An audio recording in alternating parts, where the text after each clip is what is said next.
idea. Paimon just woke up and then we were here. Oh, Paimon's head is all dizzy. The scenery here looks different, too.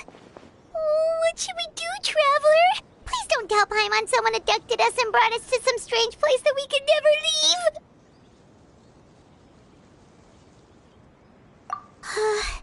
You're right. Better to think of this as the beginning of a new adventure. Thank goodness you're still here.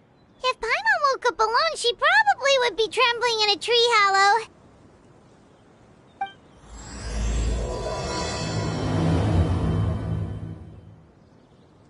Let's follow this path for now. We might be able to meet someone and figure out what this place is all about.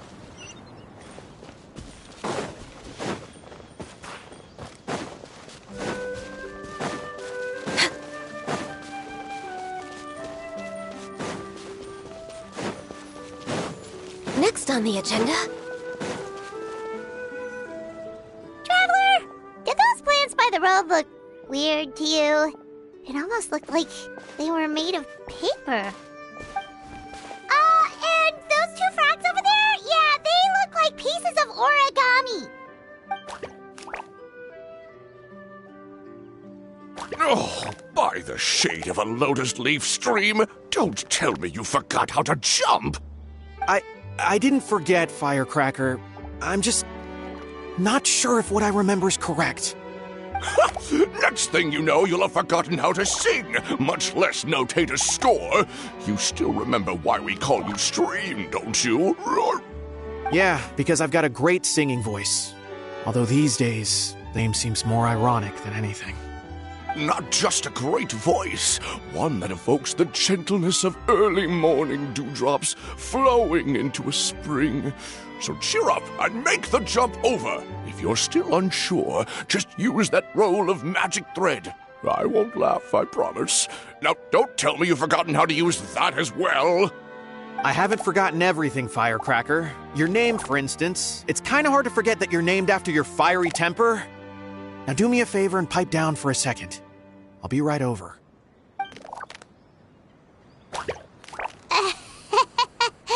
You saw that too, right? Paimon's not seeing things, is she?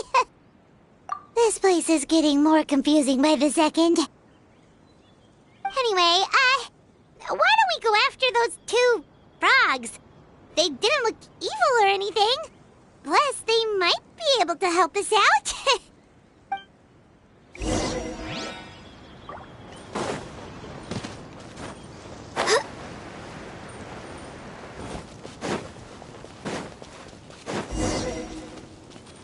We're way behind schedule.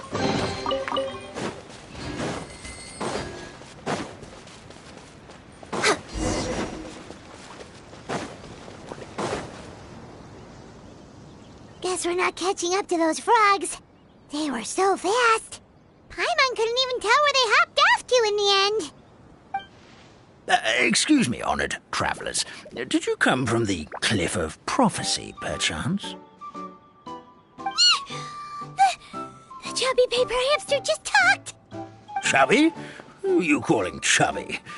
I've just got a slightly thicker layer of paper on me, that's all.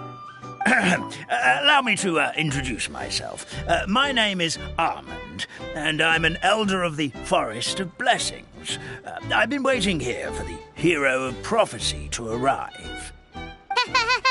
Traveler, could you pinch Paimon just to make sure she's not still dreaming? Pinching, you say? Well, I can help with that. Although you'll have to get a little closer. My arms are rather short. That's all right. We just need a minute to collect ourselves. Okay, let's think things through. We know for sure this isn't the world we're familiar with. The talking paper animals and all the paper trees and plants make that pretty clear. The hero from another world, supported by their companions, shall restore peace to the world. That is what the prophecy says. Dearie me, I completely forgot to introduce you to this world, didn't I? And here I am, getting all excited by the arrival of the hero. You'll have to excuse me. This old brain isn't what it once was. All shell and no nut. Oh well, perhaps my once glossy paper has faded past the point of no return. It's okay, really. You can just tell us all about this world now. Let me think. Where should I even begin? Pretty much forgotten everything that happened in the past. Right. I believe the story circulating along the pulp of this forest goes as follows. A long, long time ago, 3 goddesses created this world and named it Simulanka. The goddess of creation, who presides over matter and magic, created the mountains and rivers and gave us life. Her powers also paved the way for Simulanka to exist in numerous worlds. After the goddess of creation came the goddess of prophecy, with dominion over the stars and the course of fate itself. She induced the sky to spin and the earth to move. Even to this day, her statue still stands tall at the highest point of Constellation Metropole. The final goddess was the goddess of fate, she who reigns over all treasured tales and dearest wishes. She bestowed upon us the fierce and everlasting feelings of love and hate, and showed us the meaning of death and hope. Whoa, they all seem super impressive.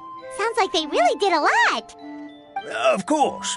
All new residents of Simulanka come to the forest to thank the goddess of creation for founding this world, and travel to Constellation Metropole to witness the divinations of the goddess of prophecy's numerous oracles. After that, they make their way to the end of the world and tell the goddess of fate about their most cherished dreams. Well, at least that's how it used to be. How it used to be? Did something bad happen? Oh, yeah. That has to do with the hero you're waiting for, right?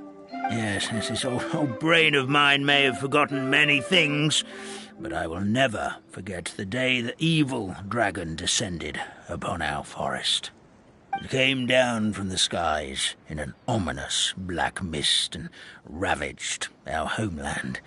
Its gigantic footprints can still be seen in the kingdom of breezes and bells. We're incredibly fortunate that no one was hurt. Sounds terrifying. The terror doesn't stop there, I'm afraid. Ever since the attack, the Calligraphy Tavern in the forest has been closed. No one knows why, but it's a catastrophe of the highest order for us, forest dwellers. A catastrophe of the highest order? All because a tavern closed? If we were talking about Mondstadt here, Paimon might understand, but is it really all that serious? Good goddess of creation above. We'd take even the greatest flood over the closure of the tavern. Wet paper will dry out with time. Fallen trees can be restored. But the Calligraphy Tavern is the only source of the magic tonic that sustains all creatures in the forest. Magic what? Magic tonic. It was gifted to the forest by the goddess of creation herself. A special potion that helps us maintain our vitality. Well, our bodies will gradually crumple and become brittle until they eventually disintegrate entirely. Our colors will fade and we'll start to lose our memory until we can't even remember our own names. But wait, Grandpa Almond, does that mean you've already... Oh, I'm afraid so. The color has all but completely faded from my paper. To be honest, all I really remember is that I'm supposed to wait here for the hero of prophecy. But I've already forgotten who gave me that order to begin with. Then we've got to act fast! How can we help? Oh, brave Pixie. May the goddess of fate reward you and your friend for your kindness. Could it be you're the heroes I've been waiting for all along? Not remember how we got here, so it's not looking too promising. Well, this is turning out to be quite the conundrum for old Almond Brain here. The prophecy never mentioned anything like that. For now, why don't you come with me to the Hut of Blessings? Our forest fairy lives there. Maybe she'll know what to do. Whoa, a forest fairy? Like one that knows magic? Oh, you betcha. She's prophesized to join the hero on their journey. Well then, she sounds like exactly the kind of person we need. Please lead the way, Grandpa Almond.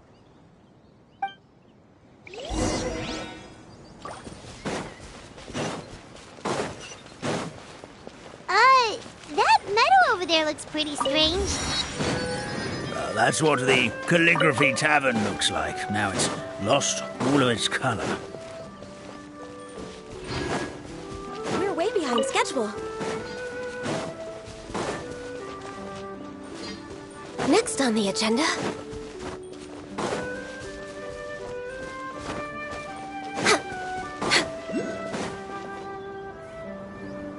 This is the place. If you could just wait a moment, the fairy should be... Traveler! Paimon! Paimon knows that voice! It's really you! I'm so happy to see you!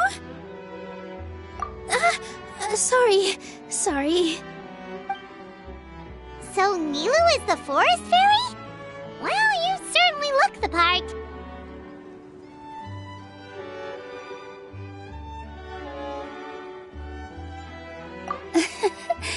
Thank you. To be honest, I'm still getting used to it. It's the weirdest thing. I remember I was reading a book at the Grand Bazaar, and then I guess I must have fallen asleep at some point because, well, then I woke up just like this. And in my dream, someone spoke to me. They said, "You are the fairy of the Forest of Blessings. Now go, save the forest with your magic." At first, I thought this whole world was just part of the dream, but no matter how hard I tried, I couldn't seem to wake up. I couldn't find anyone I knew from the real world either. Sounds similar to what happened with us. We also have no idea how we got here. Anyway, sorry for my reaction back there. I got a bit too excited when I saw you two. It's okay, we totally understand. We were looking for a way out, too. At least we know we're not alone. Oh, blessed be the goddess of fate above. You're already friends with the fairy of the forest. Grandpa Almond, thank you so much for bringing my friends here. Could you let the others know I'm coming? I'll head over right away. Of course, leave it to me. Hey-ho, pistachio. Today truly is a blessed day. Wow, Nilu. Looks like you made short work of getting to know the locals. Well, when I arrived here yesterday, Grandpa Almond told me all about the state of this world. Since they think of me as their forest fairy, I just felt like I had to try to help them. Oh, so you mean like using some kind of forest magic to repair the tavern? Unfortunately, I don't know how to use the magic of this world. I've tried using my vision, but it doesn't seem to work here. If the books stored in this hut are anything to go by, this seems to be the place where the goddess of creation first made the townspeople of this forest. She folded the pages of books into small origami animals, gave them life with her magic, and with time, that's how the Forest of Blessings took shape. Maybe one of the books here could teach us how to use magic. I read them all, but only found one reference to magic. The incantation, abracadabra, means to create what I say. This is a world made up of words, where fantastical powers can be wielded by all. Okay, so basically everyone in this world... Other books I read, it seems like this goddess really likes to play fast and loose with the details. Oh, yes. I was going to help some of the other residents of the forest. They've been busy making preparations to reopen the tavern, so I thought I could help out. Got it! Being taught the choreography. Since I'm already wearing the costume, though, I might as well try to play the part. It's what a professional dancer would do. And who knows? Maybe I'll find my own magic along the way. All I can do is try, right? At least you're optimistic. Thank you. Then let's go.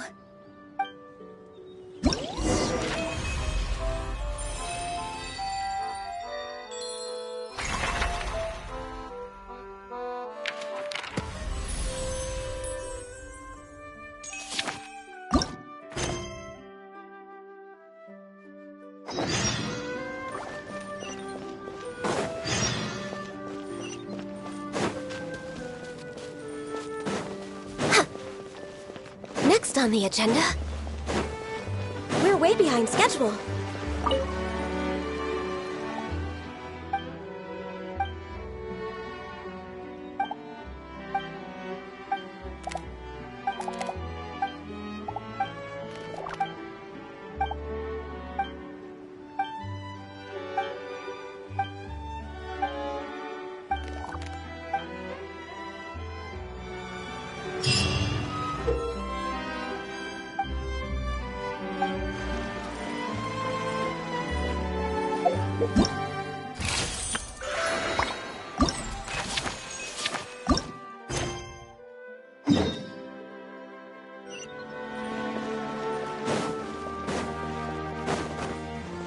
Next on the agenda, we're way behind schedule.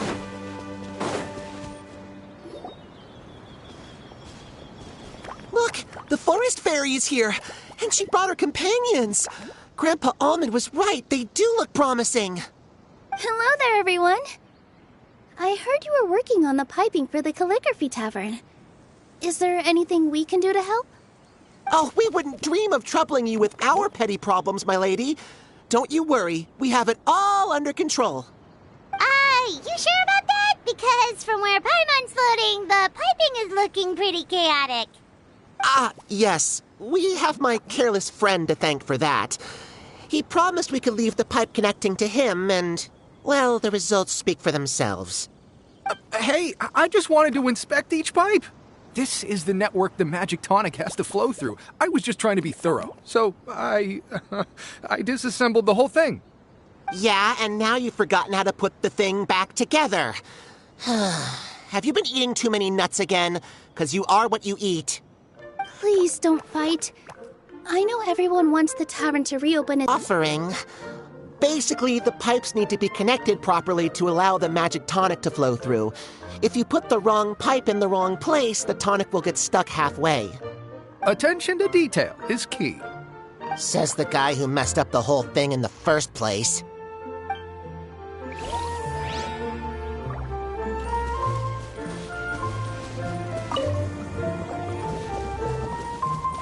Something doesn't seem quite right. The tonic is stuck.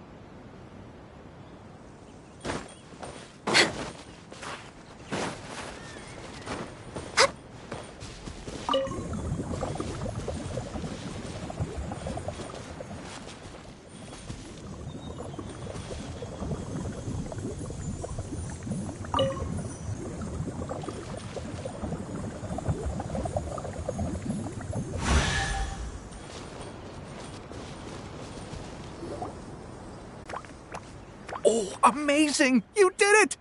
Now the tonic will flow into everyone's cups without getting stuck, right? It's not greed, it's curiosity. Well, if it's really just one sip, I guess that would be fine. Just be careful. This is one of the last cups left in the entire forest. We're supposed to save it for our research. Just a sip, promise. Okay, here it goes. We won't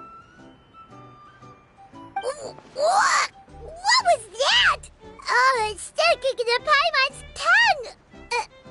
Wait! Is this just regular ink?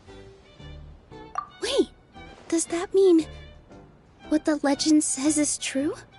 The goddess of fate used ink to compose her stories on paper, and the goddess of creation used her power to bring those tales to life. No wonder the tavern is so important to the forest. Maybe the fading disorder occurs when the ink within the body dries up. That would explain why the beings here are forgetting their own stories. Oh. I'm not really sure I can really wrap my head around this conversation, but there's no need to get all worked up on our behalf, my lady. With the pipe installed, I'm sure the tavern will be up and running in no time. What do you mean, can't wrap your head around it? The fairy is recounting the story of how the goddesses gave us life. In fact, I've seen the goddess of creation with my own eyes. Really? Don't be ridiculous. There's no way you're old enough to have met her. We're the same age, and I think I would know considering we went to tell our wishes to the goddess of fate together. So stop talking a load of papier-mâché. Oh, fine. It was my grandfather, all right? He was the one that saw her. He said that one day after he finished work, he saw the goddess of creation grant us life with his own eyes. In her hands, she held the very paper used to form our bodies. She whispered something into the pages, and then suddenly a paper frog was born, ready to leap into the world. Oh, it was spectacular. Cut the theatrics, will you? You weren't even there. Wait, so that's it? Paimon thought creation magic would have a little bit more pizzazz. Oh, so in your world, the creation of life is a much showier affair? Huh, I'm learning something new every day. Well, that's not exactly what Paimon was trying to say. Magic doesn't have to be spectacular.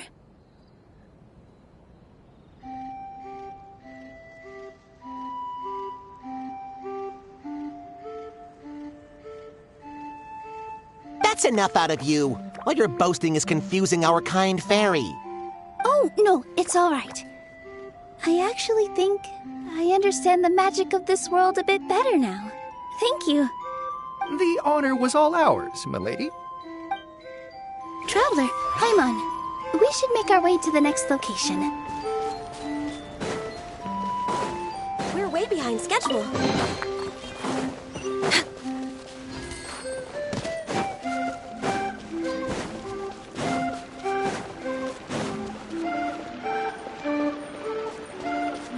Next on the agenda...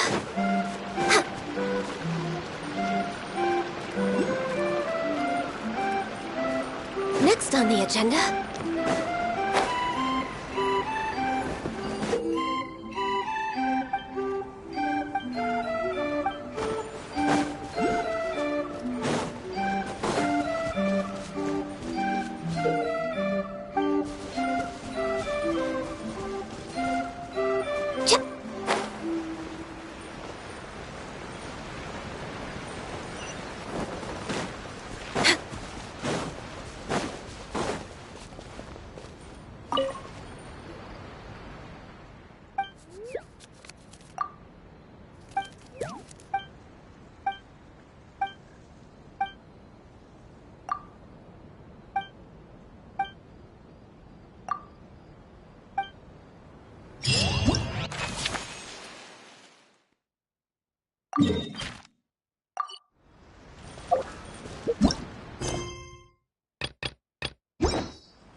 It's so nice to de-stress.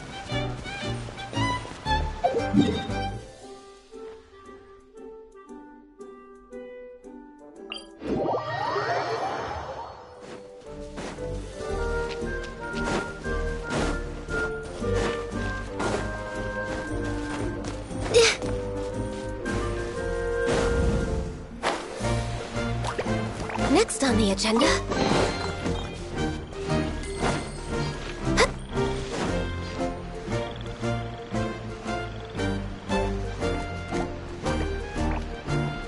Oh, Stream! Your rhythm is off again! At this rate, it doesn't even matter if the tavern reopens. The band's not even going to get any gigs!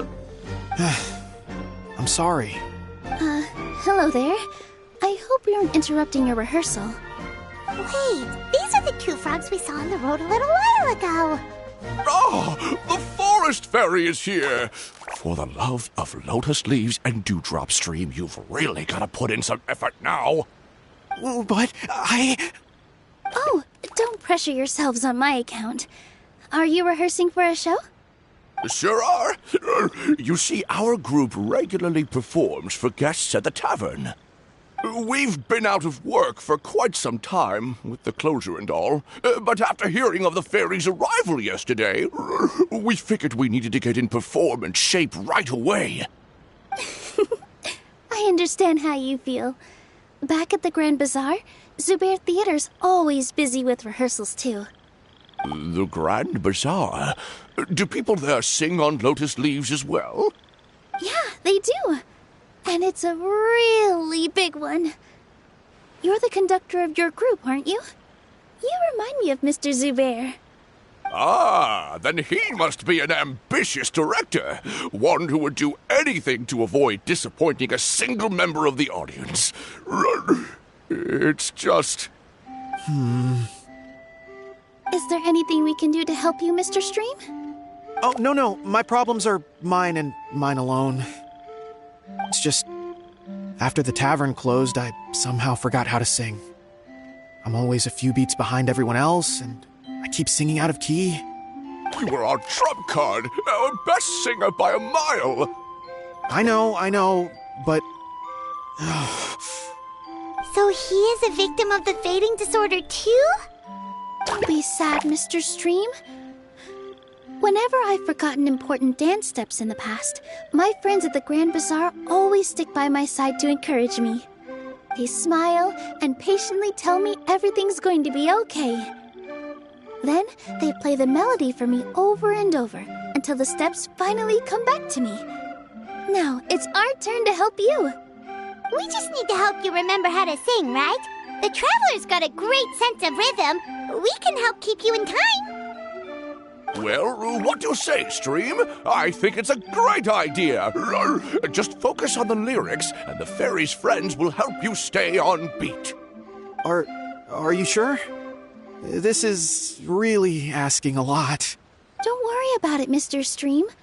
It'll all be worth it when the tavern reopens and we finally have the chance to hear your marvelous singing voice. All right, then. Thank you so much, everyone. I'll give it my best shot.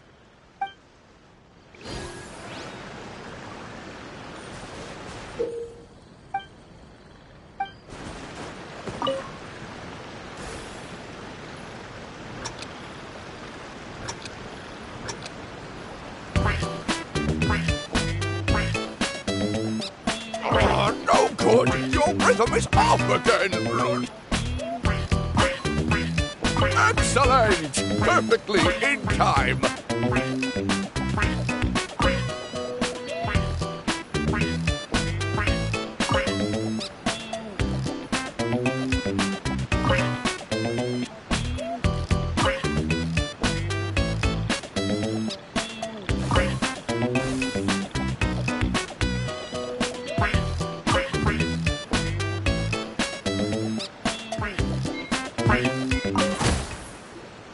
Still no good.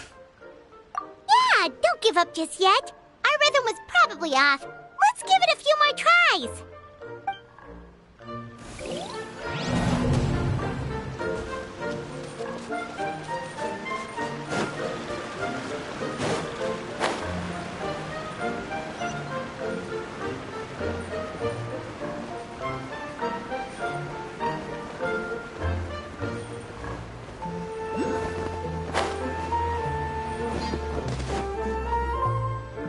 my dear Citrus, please tell me you're joking.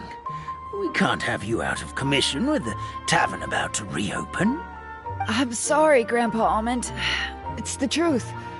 I was just too excited for the reopening and must have fallen asleep in an awkward position. Grandpa Almond, we're here to help. Oh, hazelnuts on high. You could not have come at a better time. Please allow me to introduce you. This is the bartender of the Calligraphy Tavern, Miss Citrus. Miss Citrus is supposed to add all kinds of delicious fruits to the magic tonic. Her additions are what turn it into the finest brew in the land. She's indispensable to the operation of the tavern. I appreciate the kind words, Grandpa Almond, but... my neck.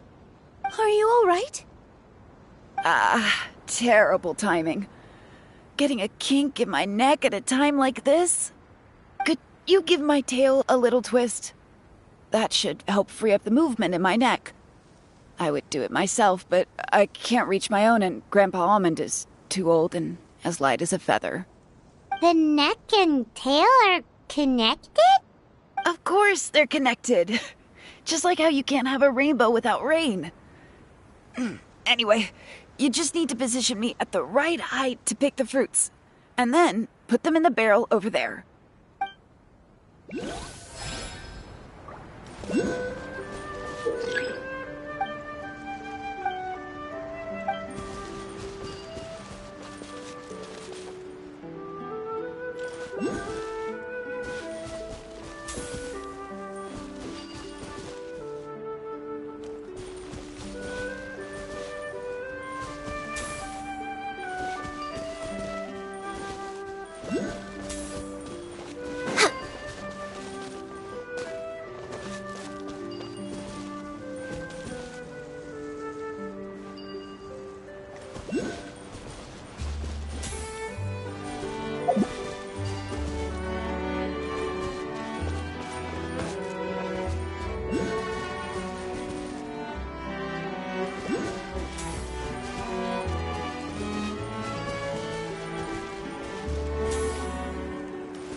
This doesn't seem quite right.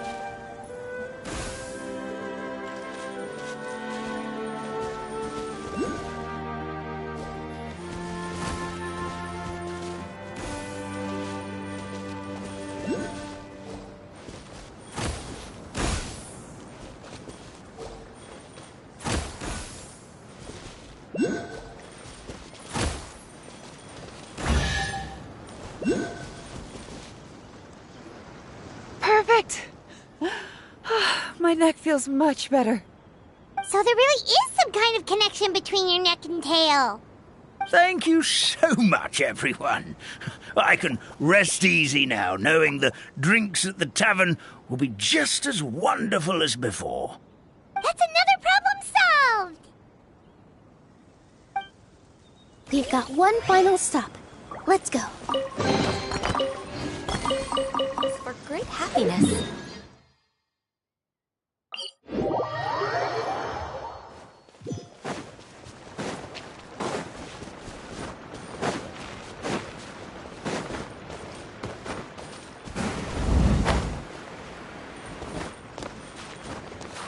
Next on the agenda...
feel like I'm getting the hang of it again. Goddesses above, this better stick when it comes to the performance. Just do it exactly like how we rehearsed. Thank you, everyone. Thanks to you, my voice is once again as clear as a flowing stream. Glad to hear that you're feeling better, Mr. Stream. It's also about time for us to go to our next destination. Mm-hmm. We'll be looking forward to your performance at the tavern.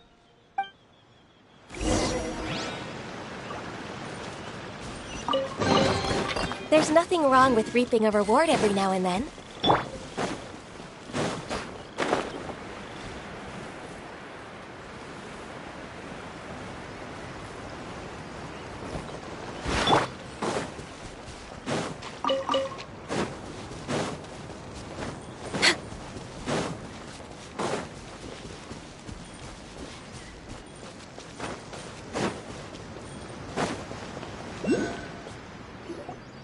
Well, since we've taken care of most of the tasks, all we need to do now is reopen the tavern. But we still don't know how to use the magic of this world. We don't even know why the tavern closed in the first place. Oh, what about the method that one hamster mentioned? You should try it, Nilu. You mean the creation magic his grandfather saw outside the Hut of Blessings? I wonder. How exactly did the goddess of creation give them life? Maybe you don't need to understand it. Just give it a try. Everyone here calls you the Forest Fairy. Maybe you have the magic powers already and you just don't know it. In other words, this forest is a stage. And all I need to do is step out into the spotlight? Sounds just like a fairy tale. Well, we are surrounded by talking origami animals and magic potions after all. Almost seems like anything's possible in this place. You're right, Paimon. We won't know anything unless we try. In that case, let's see. This is how you do it, right? I think I got the folds right. Whoa, your origami skills are great! I once saw one of our prop people making something similar. It looked really cool, so I took some time during my break to learn the basics. It's not a bad way to stave off sleepiness either. Well, how do you feel? Sense any, magical powers flowing through you? No. No? What are we missing? Magic words? But how am I supposed to know what the goddess said to bring them to life? Oh, good point! You're the Forest Fairy, Nilu! What do you want to say to the new resident of your domain?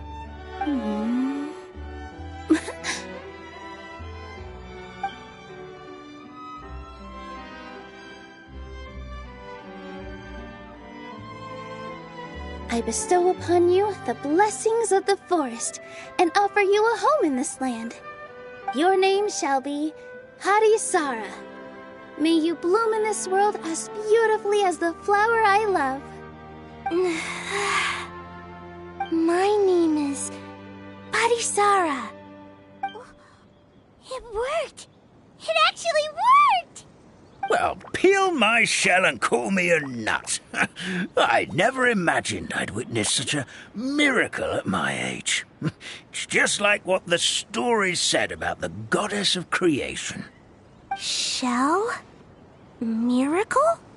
Nice to meet you, Harisara. I'm Nilu, the fairy of this forest. From this day forward, this place is now your home. Hello, Fairy Nilu. I hope you'll grow up happily in this forest. Grow up. Oh, you can leave the little one with old Almond for now. Oh, this sure brings back memories. It's been such a long time since we last held a welcome ceremony. Here, Padisara. Come to Grandpa Almond. Well, now that Nilu has mastered the goddess's magic, we should be able to reopen the tavern, right? Grandpa Almond, could you send a few people to check the underground space beneath the tavern? Oh, of course. May I ask why? The moment I used magic, I sensed something strange down there. I have a feeling it's connected to why the tavern had to close down. Of course. We'll look into it right away. Make sure you listen to Grandpa Omen, Potty Sara. Don't go running off on your own. Potty Sara. Listen. Running! Hey, come back here, you! Wait! Yep, that's Nilu's creation, all right. She's got so much energy. Anyway, how did you manage it, Nilu? Well, all I did was say my wishes for her out loud. Maybe the magic is in the words themselves, just like the book said. This place is seeming more like a fairy tale by the second. I mean, or somewhere called the Forest of Blessings, so it kind of makes sense. Well, anyway, Paimon thinks this magic suits you perfectly, Nilu. When I brought Potty Sara to life just now, I was able to sense the magic flowing through the forest, and the flowers and trees, and inside the creatures that live here. But for some reason, there's a hollowed-out space beneath the tavern where I couldn't sense anything at all. We're back, my lady. That was fast. You were right. There was something under the tavern that I've never seen before. It looked transparent and gave off a clinking sound when I knocked on it. Transparent and clinking.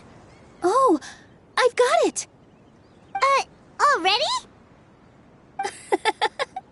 You've got to use fairy tale logic, Paimon. That's right.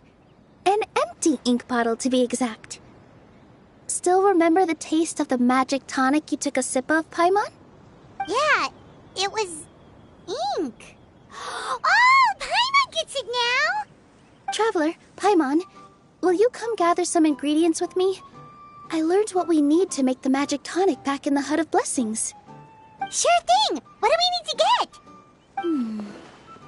A setting sun that never sets, a dragon that cannot fly, and a moon that only shines at night. Where are we supposed to find crazy things like that? What? How did you get that so fast? Logic, huh? Lucky guess, more like.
Everything, right? What should we do now? Let's go back to the Hut of Blessings.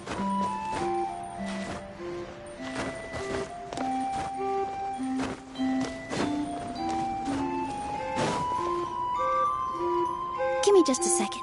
I'm gonna go go fetch an ink bottle from the other room. Paimon doesn't get it. All the ingredients are super tasty, but somehow the final product turns into ink.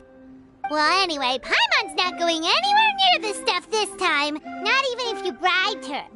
Sorry to keep you waiting. Let's see. According to the book, first you do this, then this, and then... It's done! Wow, magic sure makes everything super convenient.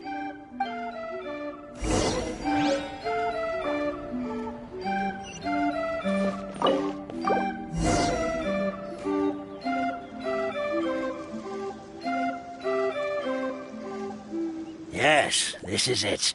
This is exactly the magic tonic we need. Grandpa Almond, could you take the concoction to the room underneath the tavern and place it next to the transparent bottle you found? I'll handle the rest. Of course. As you command, so it shall be done. I still get nervous at times like this.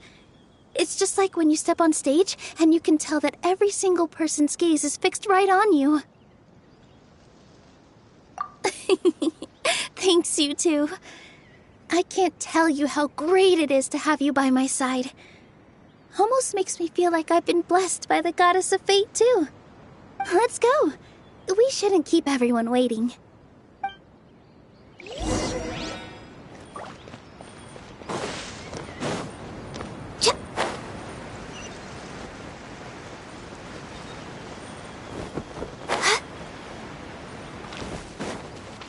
Healthy, but...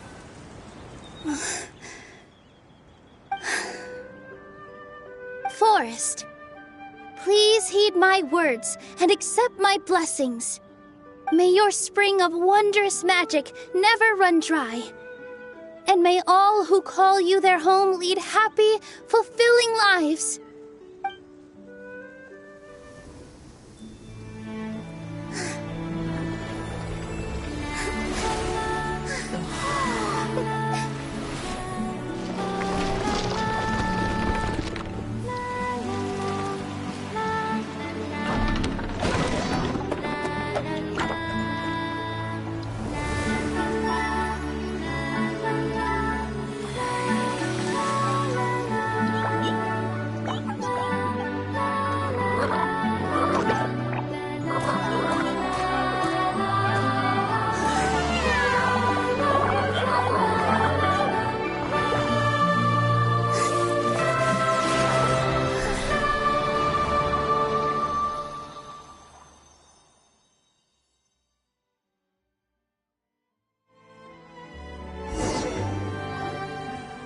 Fairy Nilu is amazing!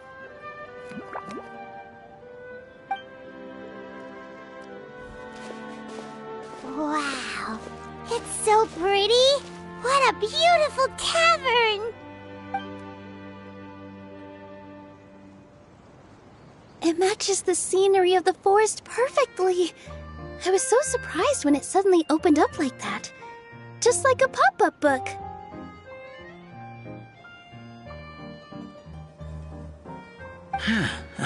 I remember now. I remember everything. It was me. I was the one who went to the top of Constellation Metropole and witnessed the goddess's prophecy. The hero who shall save this world will descend upon the cliff of prophecy. The hero, supported by their companions, shall restore peace to this world. So the prophecy really did have all the answers, you just forgot the first half! That's why I was waiting near the cliff of prophecy. Wonderful, simply wonderful. There's still some hope left for old Almond after all. Is the Cliff of Prophecy that place with the huge mural? 'Cause that is where we woke up, but we don't remember anything about how we got there. Also, we didn't get a change of clothes like Nilu. Are we definitely the heroes? If not you, then who else? You've already helped the fairy revitalize our forest. To us, that makes you heroes, prophesized or not.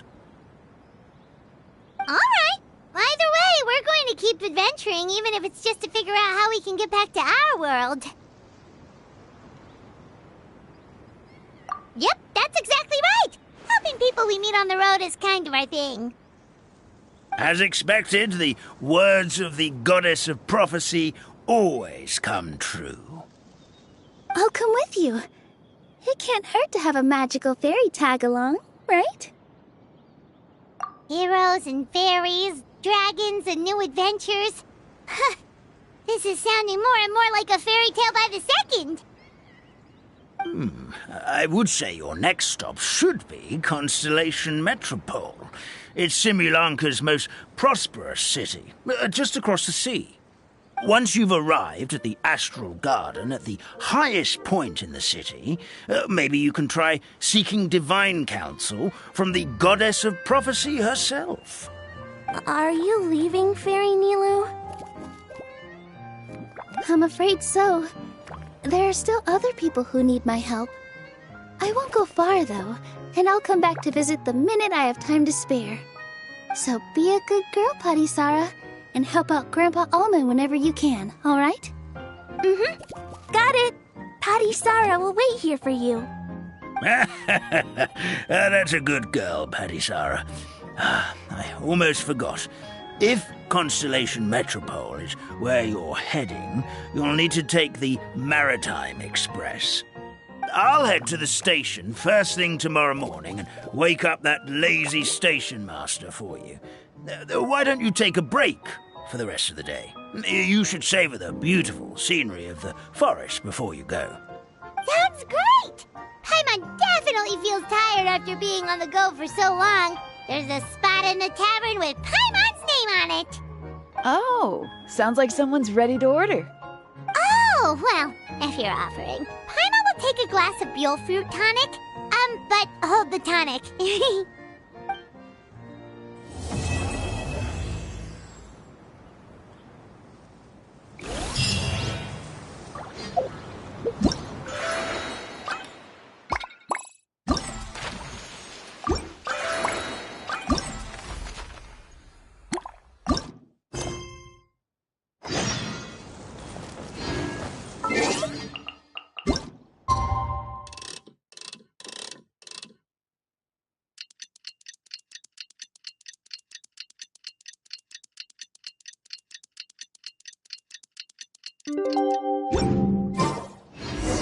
Morning. Guess everything that happened yesterday wasn't just a dream then. Well, it's time for our next fairy tale adventure. We should head to the station Grandpa Almond told us about.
Get up, said Jewel.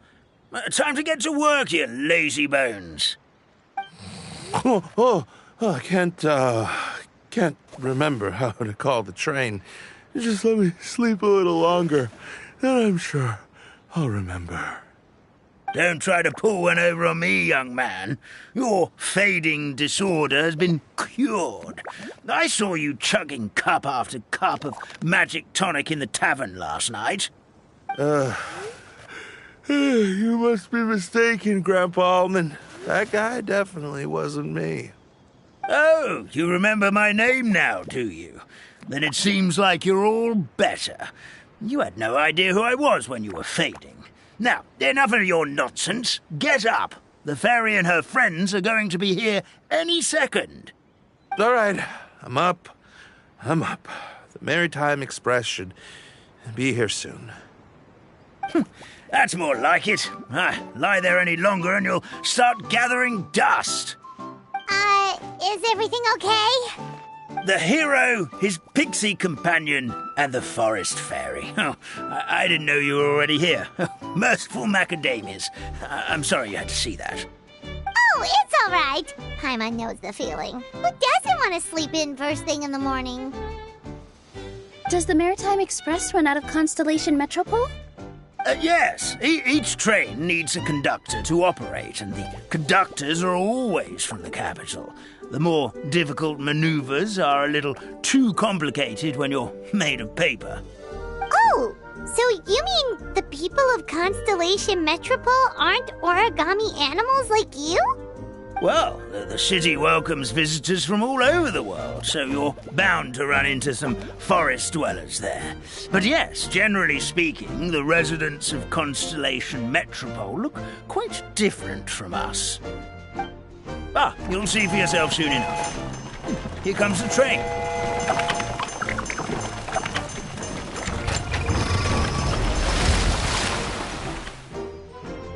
Pleasure to meet you, everyone. My name is Will, and I'll be the conductor for your journey today. I'm assuming you're the ones who called the train. Whoa, it's a little toy man! Yes, we called the train. The hero and the forest fairy need a ride to Constellation Metropole. The hero and the forest fairy, the ones from the prophecy. Oh, why didn't you say so earlier? We could have prepared a far more luxurious train. I'll just go back and get a better one. That's okay, Mr. Wheel. We're trying to get to the city as fast as possible. We just need you to get us across the sea. In your capable hands, I'm sure we'll get there in no time. Of course, my lady. It would be an honor. Well then, all aboard, sit anywhere you like. We'll get a stunning view of Simulanka no matter where you're seated.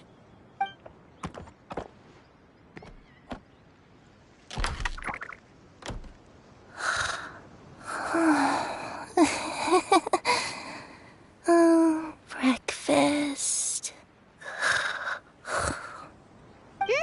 Did one of you just say something?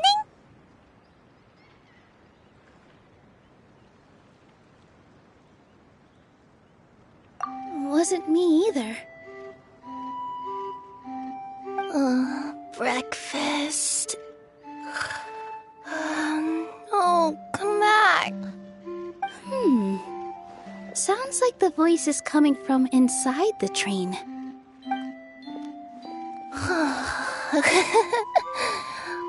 Fish. Chicken drumsticks. Oh, gotcha.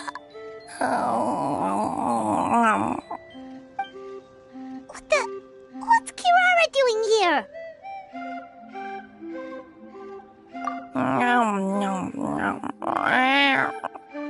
Is she a friend of yours? Oh, let Paimon introduce you. This is Kirara. She's... Oh, wait, actually, maybe we should wake her up first. So noisy. Is it morning already?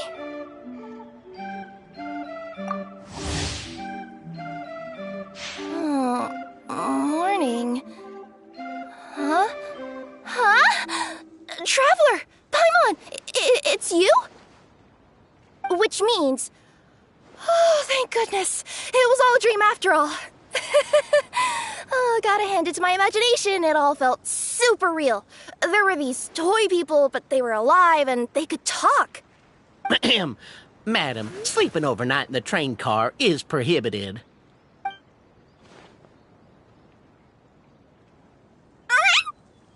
It wasn't just a dream? It's all right, Kirara. Apparently we're in a world called Simulanka. We got here yesterday, too. Simulanka? So, that's what it's called. I spent all day yesterday wandering around this one city. The toy people called it Constellation Metropole. I was trying to find a way to get back home. I was seriously starting to think I'd gotten on the bad side of some great yokai and gotten swallowed whole. I take it you're Inazuman then, Miss Kirara?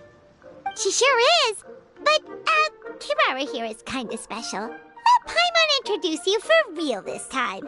Kirara is a Nekomata from Inazuma. She works as a courier for Komania Express. Nice to meet you.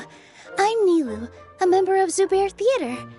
You can usually find us performing in Sumeru City's Grand Bazaar. Right now, though, I suppose I should introduce myself as the Fairy of the Forest of Blessings. Oh, you're Nilu! I've heard a lot about you from my deliveries in Sumeru. I even saw one of your performances back in the day. You're an amazing dancer. But, did you say you were a forest fairy?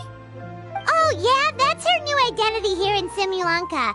Oh, speaking of new identities, looks like you got a new outfit yourself, Kirara! Yeah, I know! It confused the heck out of me yesterday. I just woke up in a set of brand new clothes I'd never seen before.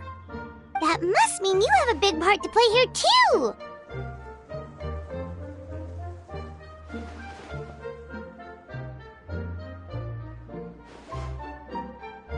I think Miss Lynette would be better suited to that role, being a magician and all. Did you by any chance hear a voice speaking to you before you got here, Miss Kirara? A voice...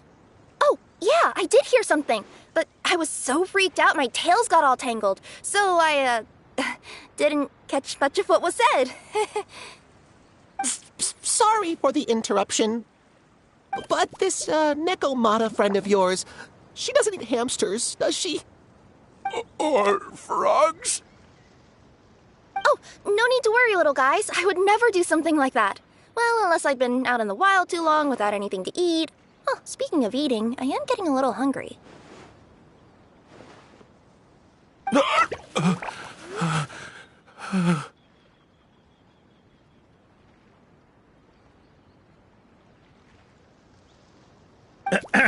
Where are your manners, everyone?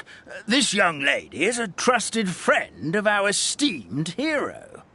Now, I know a fear of felines is etched into us with ink, but I'm certain Miss Nekomata in boots here means us no harm. It sure looks like you're keeping your distance, though, Grandpa Almond. You will have nothing to fear, I promise. I met some origami animals in Constellation Metropole yesterday, and I even made sure to retract my claws so I didn't hurt them by accident. Plus, you all look just about as tasty as the cardboard boxes I deliver. Not that I'd try to eat you even if you did look tasty. Promise. Please excuse us, Mom. It's just an unconscious reaction. Dear passengers, it's almost time for us to depart. Oh, yeah, that. Whoops. This turned into a pretty long conversation, didn't it? All right, let's get on the train. You coming with us, Kirara? Mm-hmm. I'll ride with you to the next stop. There's a place near the Metropole that caught my eye yesterday, so I want to go explore it today. Then all that remains for me to say is, on behalf of the Forest of Blessings, thank you once again for all you've done for us. May the Goddess of Fate be with you and bless your journey, Madam Fairy, Miss Nekomata in boots, and our brave heroes. Please do visit us in the Forest of Blessings again, once peace has returned to this land. We will. We'll definitely meet again. Take care, Grandpa Almond.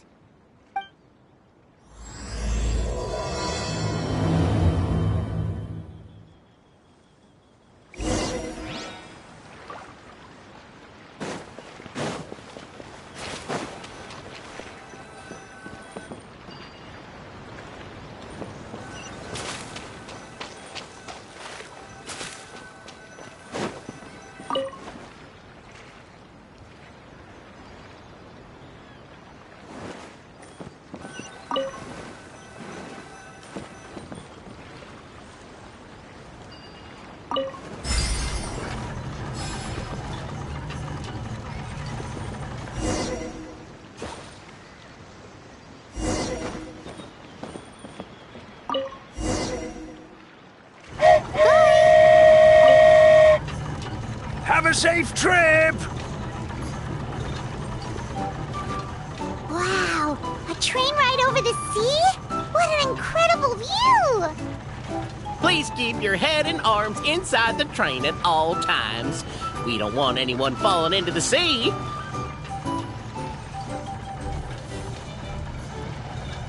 There's a train coming the other way too! Hey! And now that the fading disorder is cured, I'm sure the forest will be a lively place again in no time. I gotta go explore that forest at some point. It looked so pretty from the train. I just hope they, won't be too scared of me.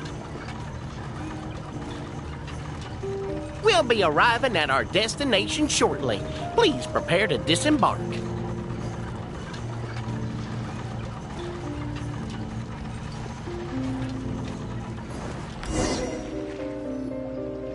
Here we are! Constellation Metropole is right over there. It's a short walk from here to the Gear Sky Ladder, which will take you right to Metropole Square. And thank you again for choosing Maritime Express. Great! And thanks to you for a smooth and pleasant journey, Mr. Wheel. The train cars were comfortable and spacious, and I had a great night's sleep. I'll definitely be back. As you wish, ma'am.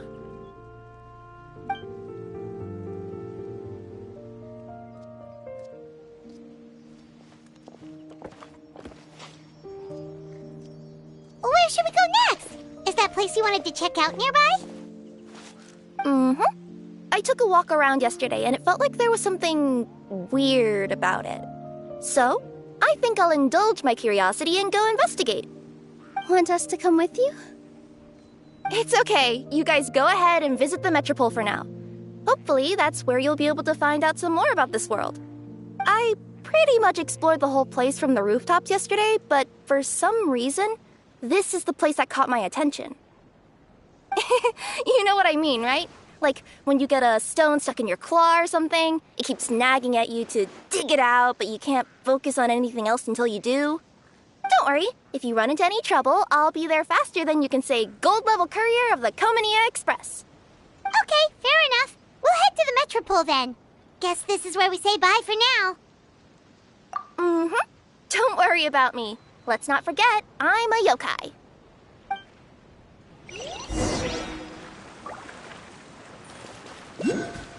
We're way behind schedule.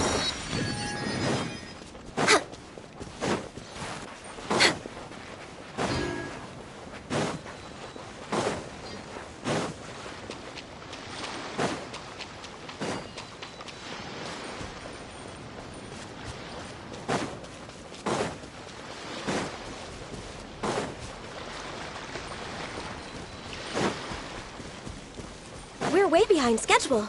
Help me! Somebody! Help me! Help! Oh, Goddess of Prophecy above, would you kind souls please help us? What happened here? Why are you all suspended in midair? I mean, being stuck in midair still beats falling to the ground and being smashed into a pile of blocks, but... I told him to be careful, but... No. Never mind. Now's not the time for that. My good friends, could I trouble you to turn the clockwork key over there? I'll explain everything in a bit.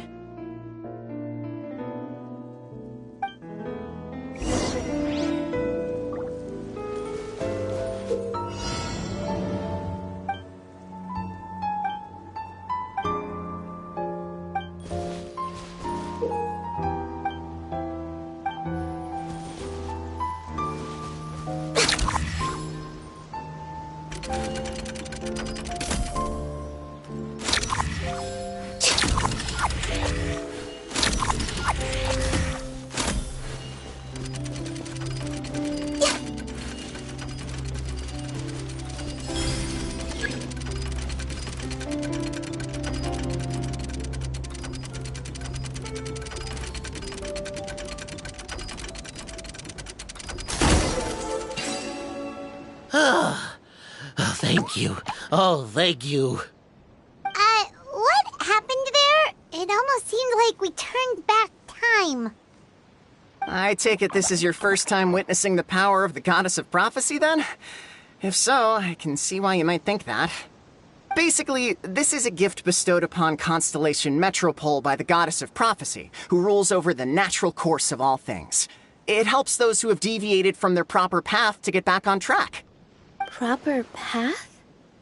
Do you mean everything that happens in the Metropole has been planned out since the very beginning? Why are you saying that as if it's a bad thing? You're not explaining it clearly. Here, allow me. Of course, all the residents of the Metropole have the freedom to live their own lives. For instance, whether I use olive oil or sesame oil in my morning skincare routine is entirely my choice. But whenever something disastrous is about to happen, like when I almost got turned into a pile of rubble just now, the goddess's magic will activate in the world around us. So, in other words, it's kind of protection magic? To keep people alive? You could say that. There are other situations in which it activates too, but that's basically correct. Well, in any case, we're glad no one's hurt. Are you heading to the Constellation Metropole? Yep. Do you know where we can find the Gear Sky Ladder? Oh, it's just that platform up ahead. The one with the key sticking out. That thing? Are you sure? Yep, that's the one. Pretty much everything in the Metropole runs on tracks and gears. The Goddess of Prophecy watches over it all. Which is to say, all the tracks are fixed. If a machine is set up to move forwards, it'll never move in reverse. This reminds Paimon a lot of Fontaine's clockwork toys. You mean, like those music boxes with dancing figures? I think I've seen one or two from the merchants in Sumeru. Yeah, exactly like that. Anyway, sounds like it's not gonna suddenly fall out of the sky, so Paimon's okay now. Should we get going?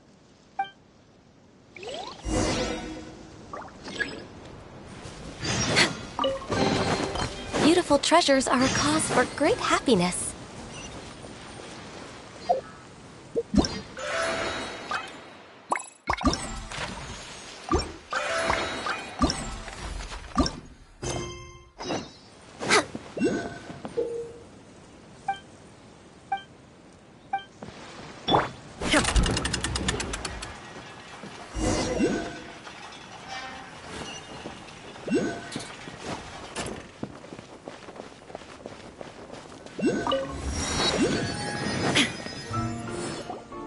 Whoa, what a bustling city!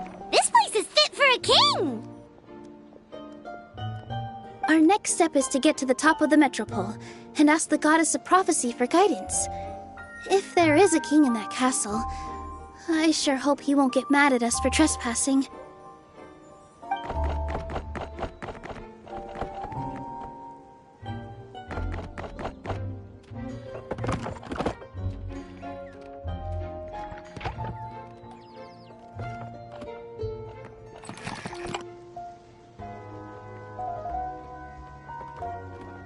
Make way for the king! Oh, darn, we jinxed it. Oh, no. Did he overhear us talking about us sneaking into his castle? Paimon hopes he's not mad. Silence! The one who shall soon stand before you is the ruler of Constellation Metropole, the one who descended after a meteor shower, and the protector of order and all the stars in the sky.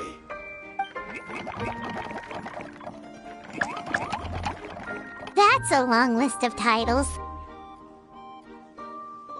I bid ye welcome, guests from afar. Long have I heard of your grand deeds. O fairy, who restored the lifeblood of the forest.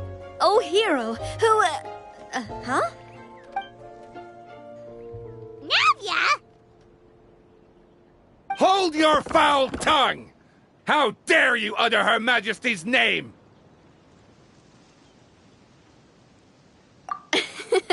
Nice one, partner. Spectacular improvisation skills. I'd expect no less from you. All right. You can relax now. Allow me to make some introductions. This is the Traveler, and his trusty companion, Paimon. You are personal friends with Her Majesty the King? Please, forgive our grievous mistake. We had no idea. All right, the welcome ceremony is over. Everyone back to your stations. I will personally treat our guests to some royal hospitality. Yes, Your Majesty.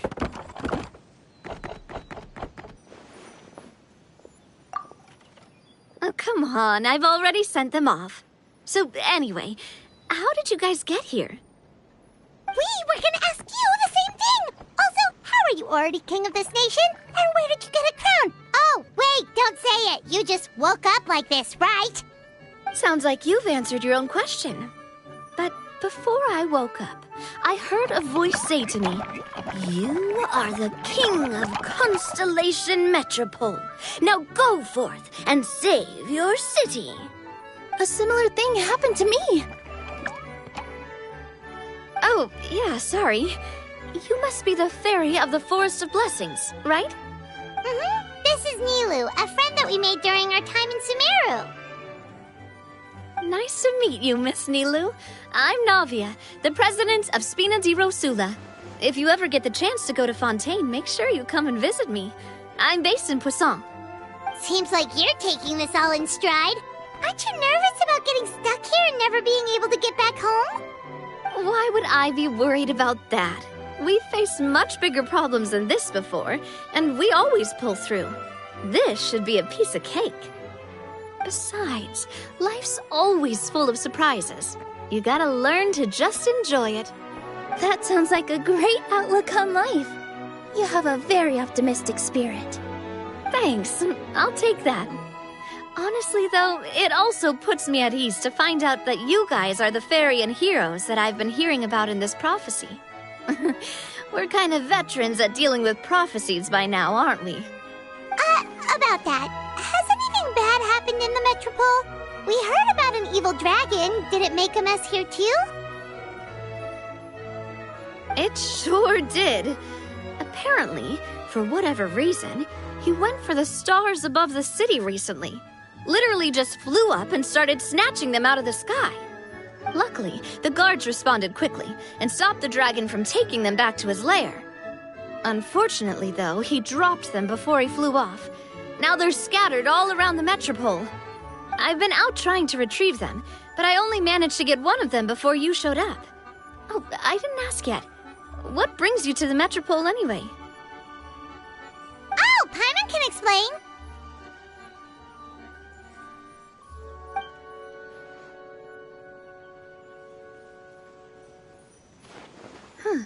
I see. So, you want to consult the oracle of the Goddess of Prophecy. Do you know how we can do that, Miss Navia? Well, the goddess's statue is indeed at the top of the castle. I can take you up there.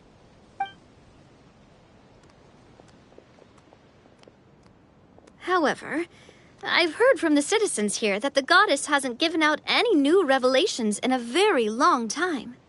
Really? But Grandpa Almond told us that he received his prophecy from the goddess. Oh, that's probably because the prophecy about the hero of Simulanka has been around for a very long time. But recently, people realized that the goddess didn't reveal anything about what's supposed to happen after peace has been restored. Huh. Okay. Still, can't hurt to try your luck. And maybe you can help me get rid of the invaders while we're at it. Invaders? So the dragon's not your only problem? Right. The forest isn't the only place where strange things have been happening to the residents. Have you come across the gift from the Goddess of Prophecy yet? You mean the protection magic that stops them from coming to harm? We saw it in action. Yep, that's the one. Over the past little while, this magic has been triggering far more frequently. We don't know if it's simply because the Metropole has grown a lot more dangerous, or if there's a deeper reason behind it. Some residents find themselves getting stuck in a place and unable to move. Others start repeating the same thing over and over again, like they're trapped in some kind of loop.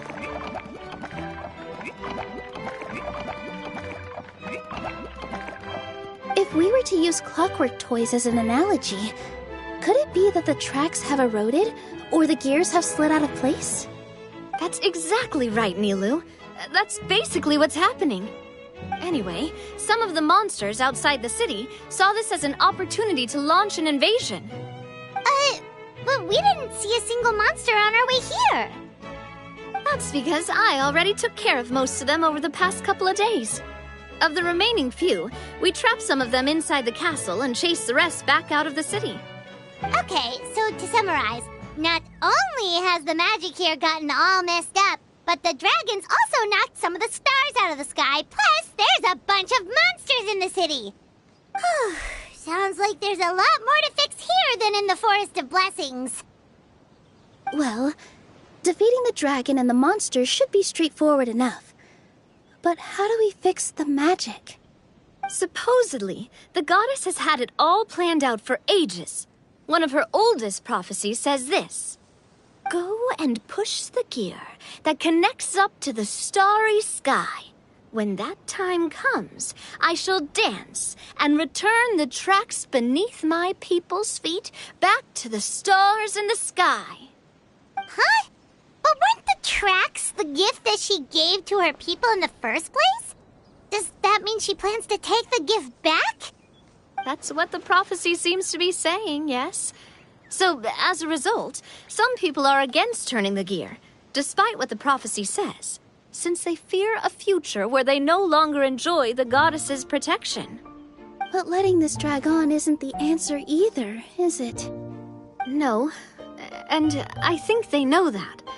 But they're just too afraid to take that final, terrifying step. They're still hoping there might be an alternative solution. Now, we could ignore their objections and go turn the gear ourselves, but... Exactly. You know me well. And that's why you're my partner. I want to get as many people on my side as possible. At the end of the day, this is their city, and they should have the right to decide its future. Ooh, spoken like a true wise king, Navia. I am the boss of Spina di Rosula, after all. This may be my first time as a king, but there are a few similarities between the two roles. Traveler, Paimon, Miss Nilou, would you be willing to lend me your support? With your help, I'm confident we'll be able to find the most frictionless way to resolve the problems plaguing this city. Thanks, partner. Seriously, like we'd ever say no. We're your friends! No need to ask us so formally in the future. I'm happy to help too. This is a beautiful city, and just like the Forest of Blessings, I would love to see it return to normal as soon as possible. Great. As the King of Constellation Metropole, I extend to you my gratitude. All right, everyone, follow me. I'll show you the way to the goddess statue at the top of the Metropole. And stay close. You don't want to get lost in my castle. It's huge.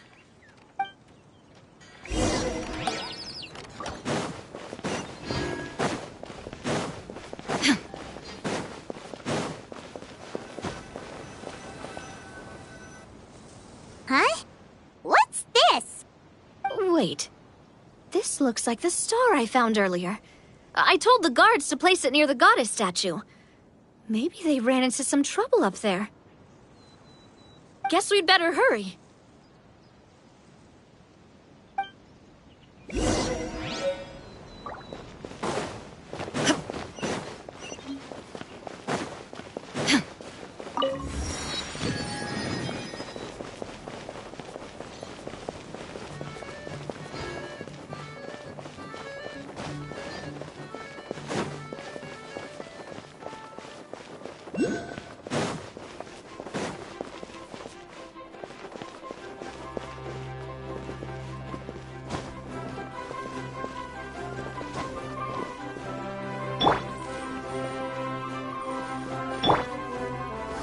Gather!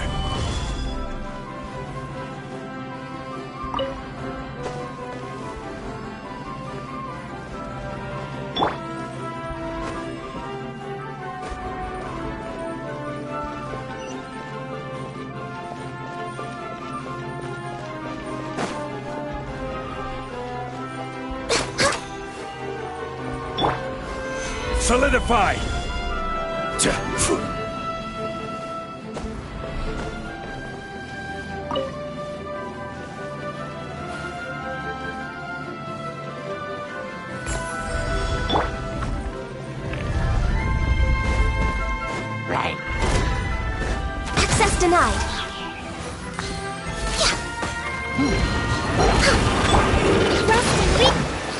Gather! Shine down! Born of ice and frost. Access denied.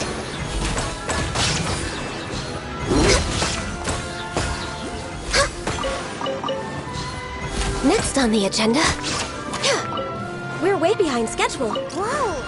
Why is the star on top of a mechanism? Uh-oh! More monsters incoming! Illusion shattered! For Rex Lapis! Next on the agenda, no touching!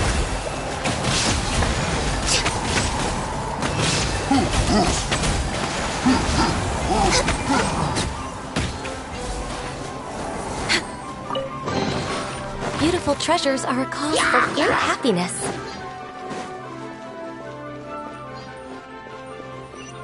We're way behind schedule.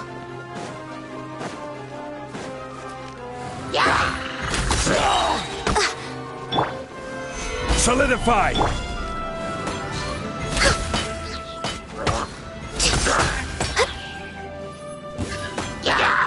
Access denied.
Drat! I can't move! What happened? Your Majesty! This conservative radical, he attacked us! He threw the star from the Astral Garden and even stole the magic thread linking the Oracle Pillars! But just as we were about to arrest him, the goddess's magic activated, and now we can't move! No! Nobody touched the celestial gear! What's an oracle pillar? You need to use it to pray to the goddess. I'll explain later. First, let's help these guys.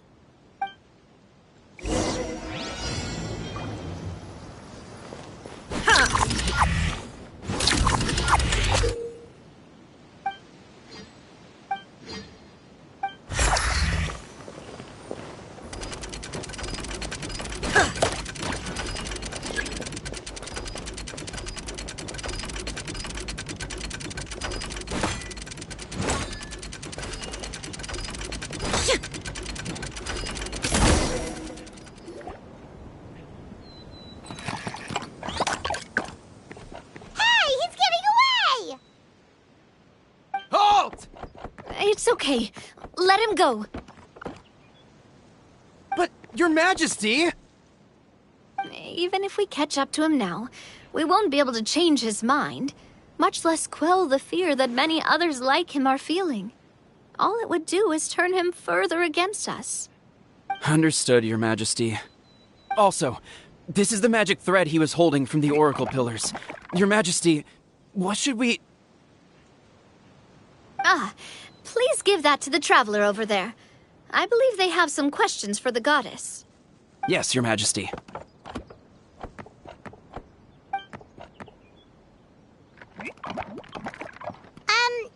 So, what do we do with this exactly?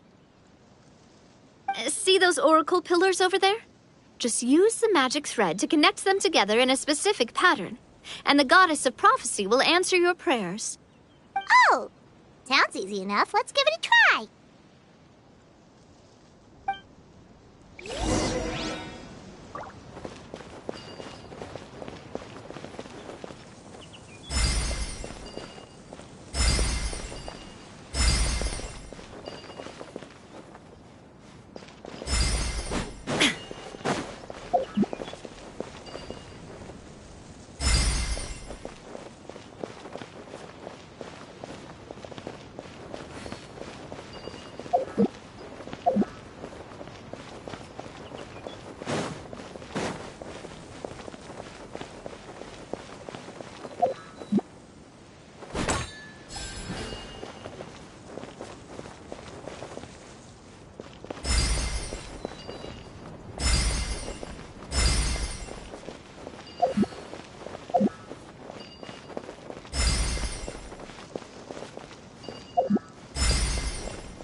Next on the agenda...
Inactivity serves no purpose whatsoever.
It worked!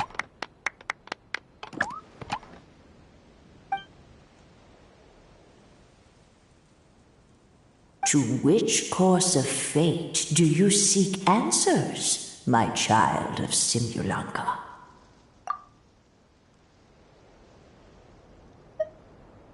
The hero from another world, supported by their companions, shall restore peace to this world.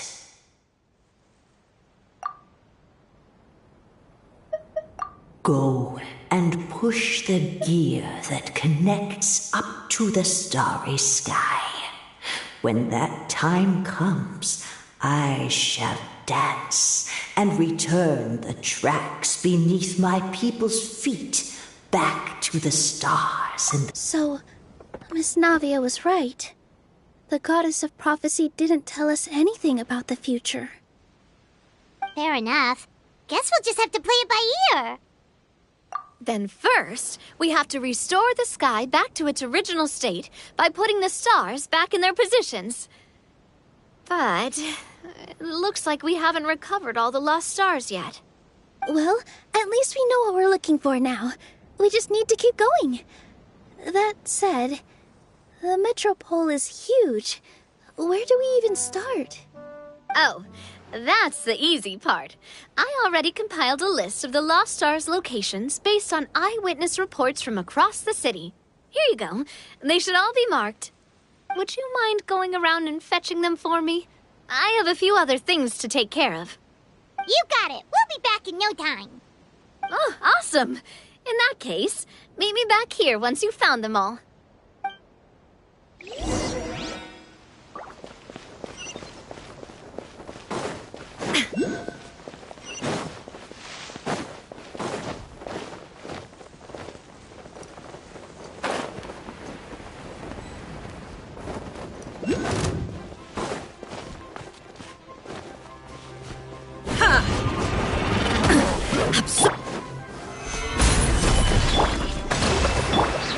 Shine down!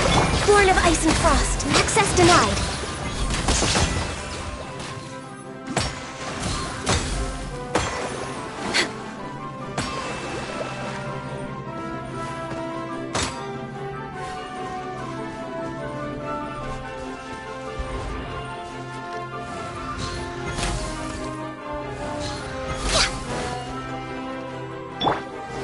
Stabilize!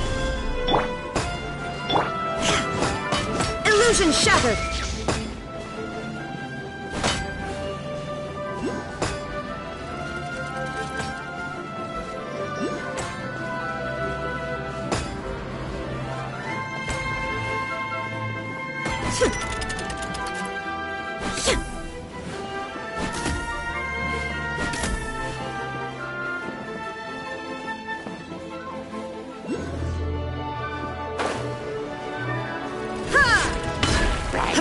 There is no escape! Hold the line! Born of ice and frost!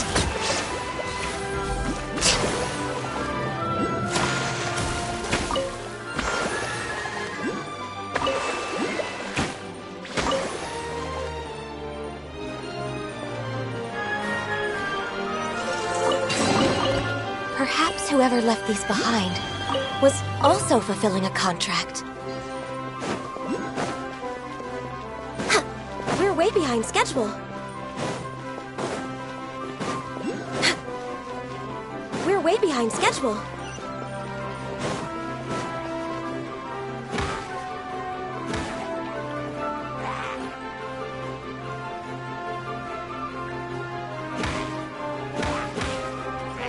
Access denied. Born of ice and frost.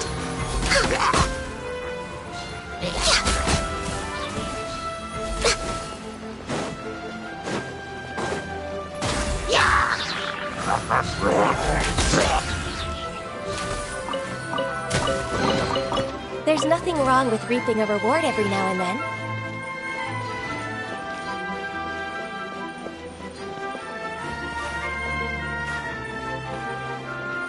Feels like they really didn't want to give that to us.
way behind schedule.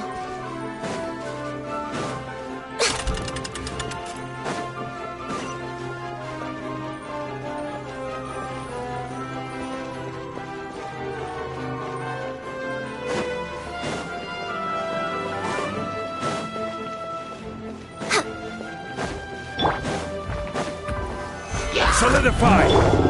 Rest and rebuild! Now you shall perish! All hail! No touching, born of ice and frost.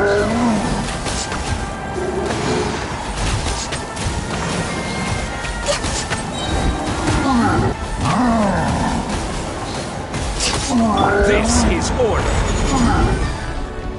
Stabilize!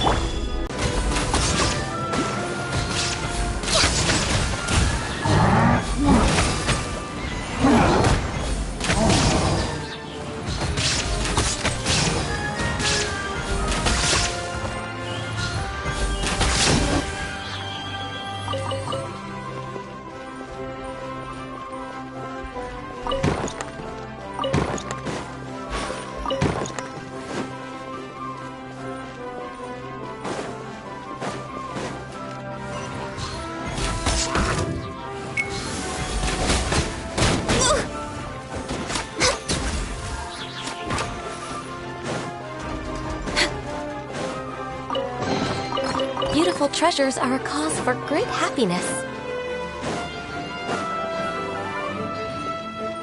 We're way behind schedule.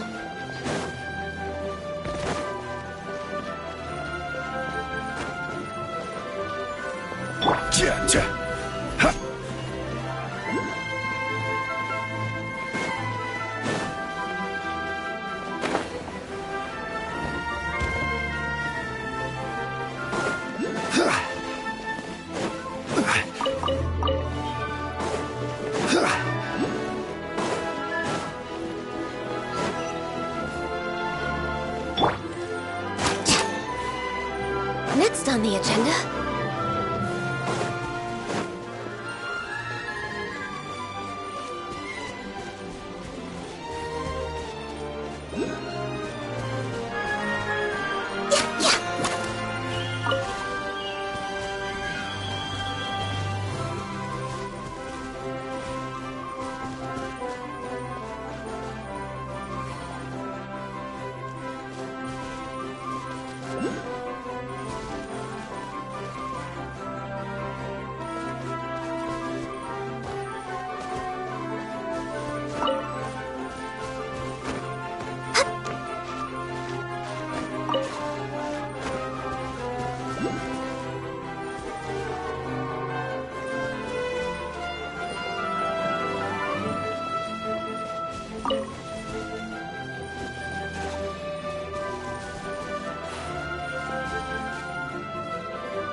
Another one in the bag! That sure was rough. Schedule. We're way behind schedule.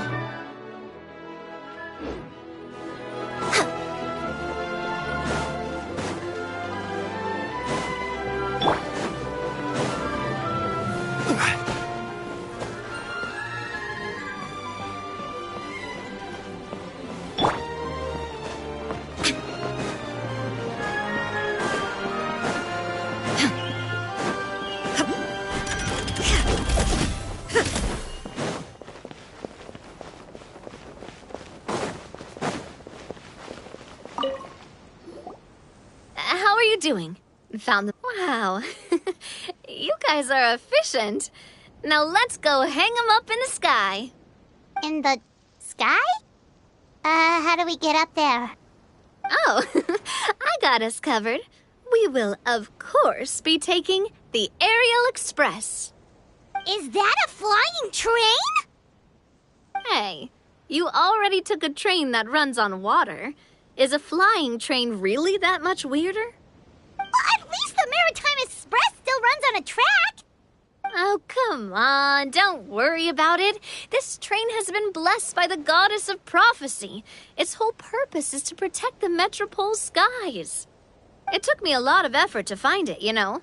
I don't think anyone's used it in, like, 100 years? 100 years? Are you sure it's safe? Let's not forget that the Goddess of Prophecy's magic has been going haywire recently. Well, it's not like we have any other options. Unless you want to do the honors, Paimon. Fancy flying up there on your own? No, thank you. It's way too high up. Oh, wait, Nilu. You've got a feel for how magic works here. Can you do your thing and sense if this train is a real deal? I can try. Yes, I can sense traces of magic, but it's different from the kind I felt in the forest, so I don't know. Okay, fine. Guess there's only one way to find out. That's the spirit. I'll come with you. Miss Nilu, will you be joining us? I think I'll stay behind. That way, if something does go wrong, you'll have someone on the ground to get you some help. That makes sense. If the train does break down, you can make us a giant origami crane to come bail us out. Or if a crane's too difficult, a finch could work.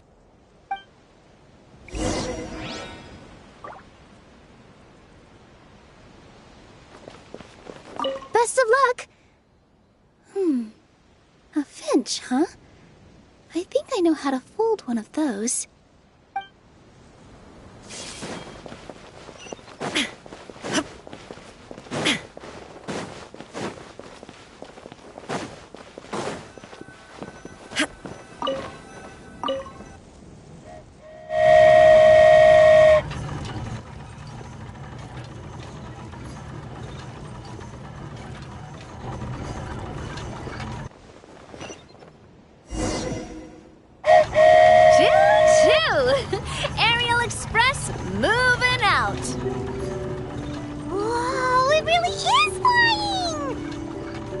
What an amazing feeling! I've never been on a flying train before. Neither have we!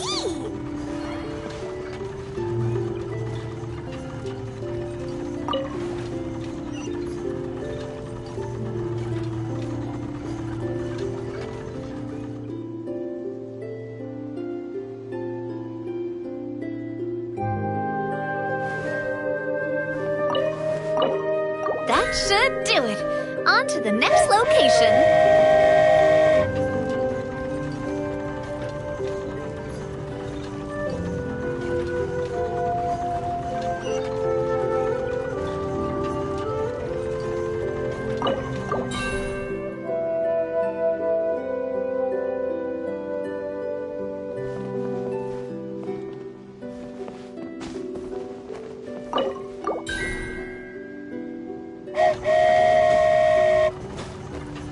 We're so high up. Don't look down. Don't look down. Oh, hang in there, Paimon. The hard part's nearly over. After that, it's downhill all the way. Don't say downhill all the way! That is the last thing Paimon wants to hear!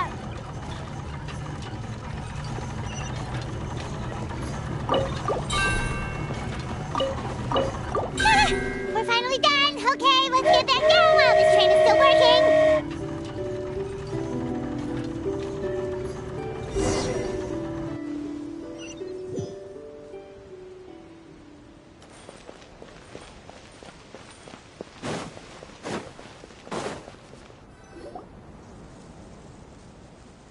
Great job! It looked like it all went smoothly. Yeah, and it was an absolute blast, too. You gotta ride with us next time, Miss Nilu. Huh? I'm okay. Thanks for... Halt! What do you think you're doing? Get out of my way! What's going on? Your Majesty, there! Let us through! Stay back! It's okay. Let them through.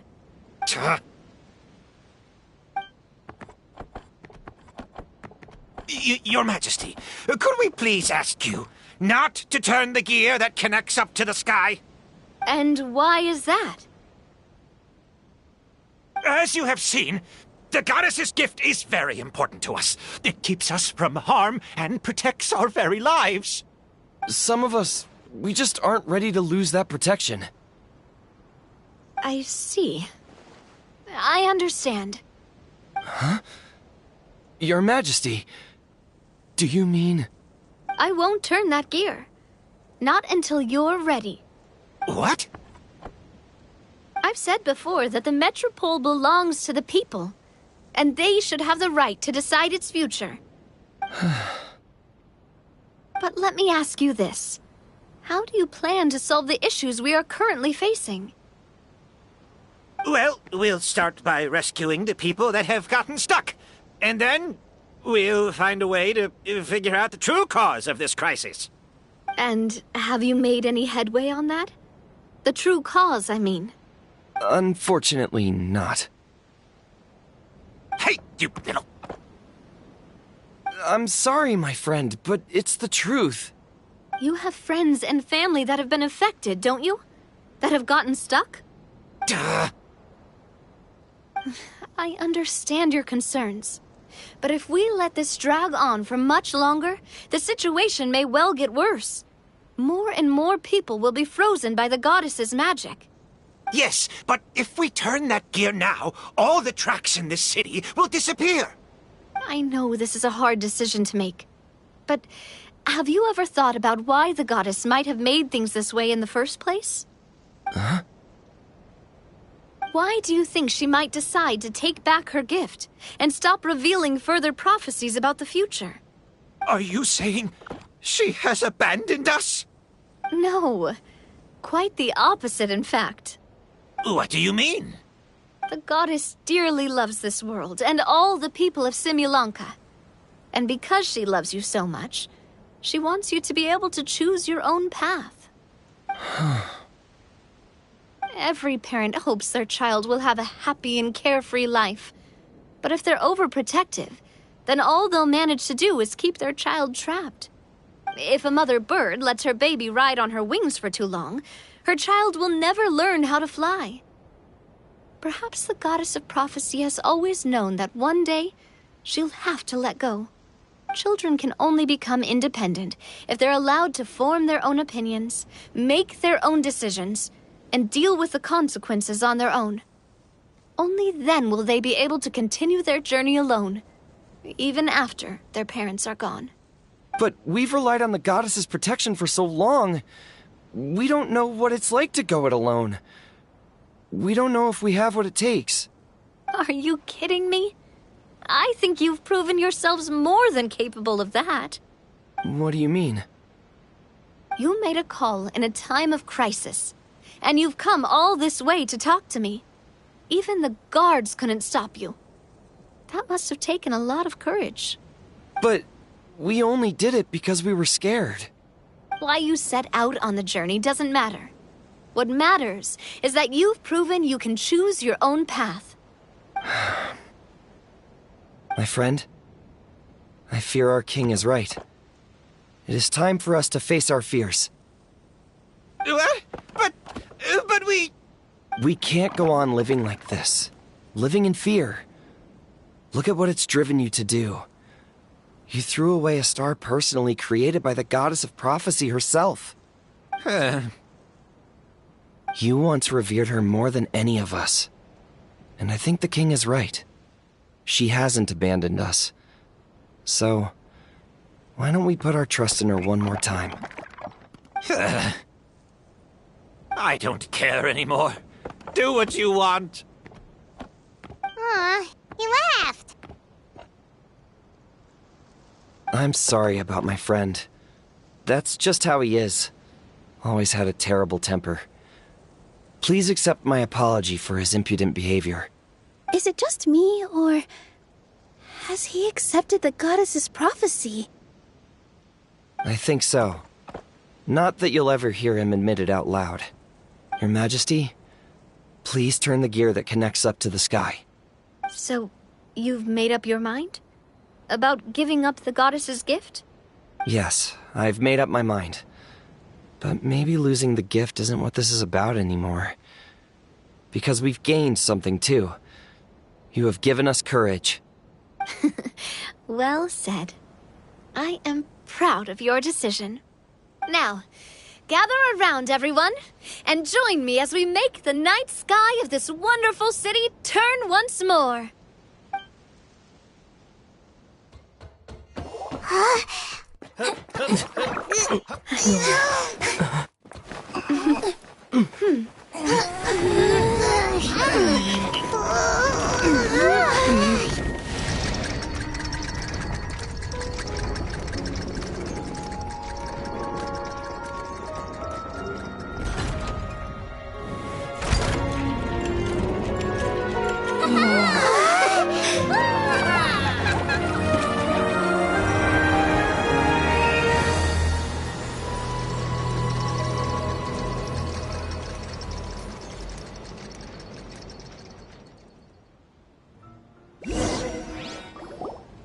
So the stars hanging in the sky, they're music notes! This entire metropole is a huge music box! That's incredible! How do you feel? A little scared and uncertain. But for some reason, I feel a lot more at ease. It's as if some kind of huge weight has been lifted from my shoulders. Figured out any next steps? To be honest, not really. But maybe I can start by having a heart-to-heart with that stubborn friend of mine. I have an idea. If you don't know what to do, why don't you start by helping the people around you? You mean the people who got stuck because of the goddess's magic? I mean anyone and everyone who needs your help. By helping others, you'll eventually find your own path. Trust me, I have experience in this. What kind of experience, Your Majesty? Yes. We'll need a formal organization with a catchy name before we go out and start helping people. Why don't we call it the Spina di Rosula? Spina di Rosula? Ooh, or even the Spina di Rosula di Simulanka. Yeah, that's catchy. Wow, big expansion for the Spina. Moving into other worlds now. Spina di Rosula. I like it. It's a great name. Let's do as Your Majesty suggests. Well then, how about I appoint you as the head of the Spina in Simulanka? While I'm off fighting the dragon with the other heroes, it'll be your responsibility to work with the guards and take good care of the people in the metropole. What? You're planning on fighting the dragon? But no, Your Majesty, you must reconsider. He's right. Your Majesty, you can't. How are you two on the same side all of a sudden? Perhaps Your Majesty is unaware of this. The great dragon suddenly broke out from the Titanium mines one day and tore the end of the world to pieces. After that, it spat out a strange fog that surrounded a whole island. No one knows what lies beyond the fog, and no one knows what has become of that poor island. Before Your Majesty arrived, we dispatched many soldiers to fight the dragon. Than we thought. Isn't that all the more reason for us to go? There could still be Cannot simply stand by and watch as the people of this world suffer. Though I have not served by your side for very long, Your Majesty, 2 days is enough for me to have learned that once your mind is set, any attempts to change it are futile. You're a pretty good judge of character. He probably didn't mean that as a compliment. Since you're serious about this, I won't try and stop you. There's only one way to reach the end of the world, and that's by taking the Maritime Express. Oh, right! So there's a line going there too? Yes, it was originally built to serve the workers commuting to the Titanium mines, but it has been abandoned since the dragon attack. I'll tell the conductor to wait for you at the platform by the side gate to the Metropole first thing tomorrow morning. You're embarking on an extremely dangerous adventure. Please be careful, Your Majesty and friends. Oh, thank you for your concern. While I'm gone, I leave the Metropole in your capable hands. Yes, Your Majesty. Just call me boss from now on. That's what everyone in the Spina calls me, and it's what I'm used to.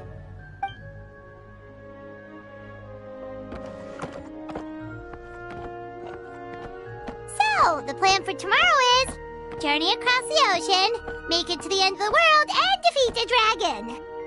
Whew, that's an adventure and a half. Do all storybook heroes have to work this hard? At least we'll get to see some amazing scenery along the way, right? Besides, we'll have each other. It'll be a shared experience that we'll never forget. Plus, we're pretty well equipped for a classic heroes versus dragon story. We got Miss Nilu as our magic caster, and I guess I'm the melee warrior who leads the charge? Paimon can definitely see that. Anyway, those are tomorrow's problems. Right now, all Paimon wants is to eat a proper meal, because worst case scenario, if Paimon ends up getting eaten by a dragon, she wants to do it on a full stomach. And something about the end of the world doesn't sound like a great place for food options. Well, the origami animals in the forest only drink magic tonic. What do the toy people here in Constellation Metropole eat? Vegetable oil and sawdust, I think.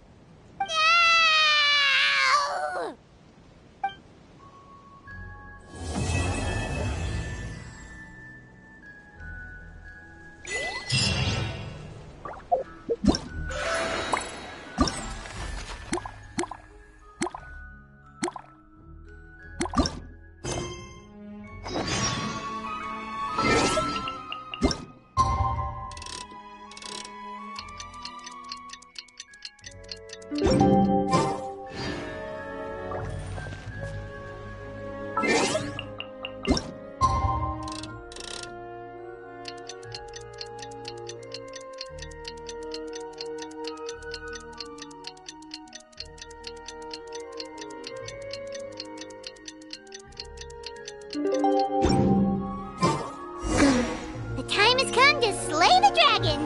How are you feeling? Nervous?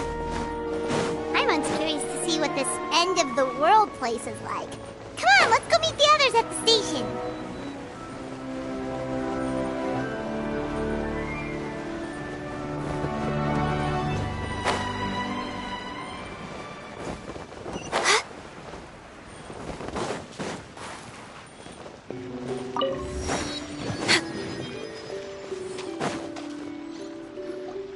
Carriage inspection, check.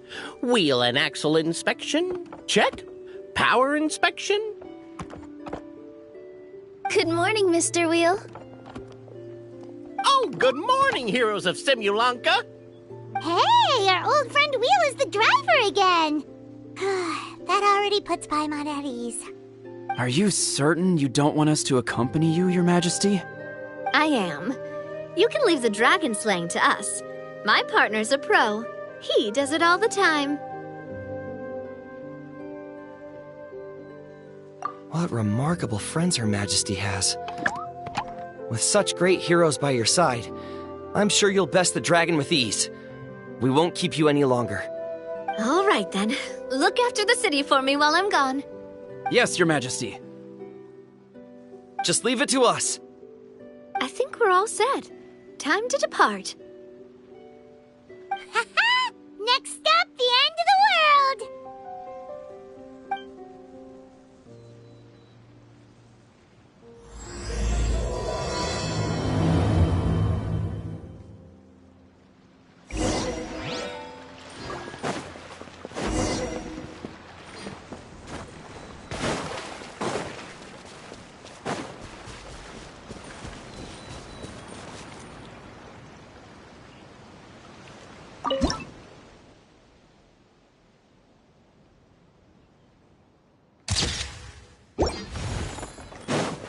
We're way behind schedule.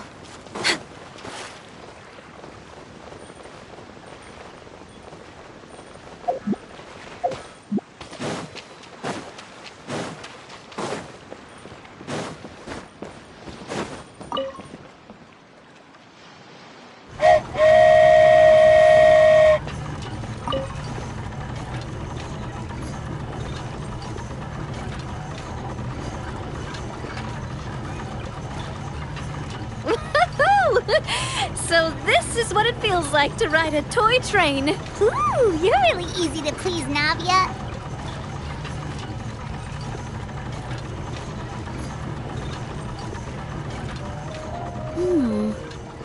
Looks like the fog ahead is getting thicker.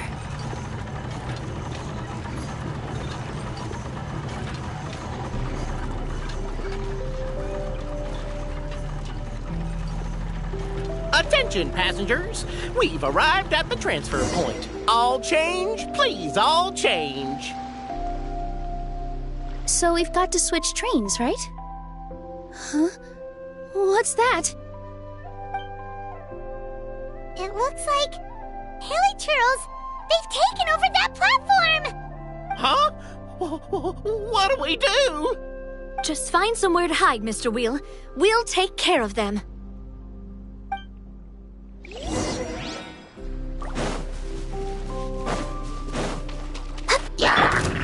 Gather!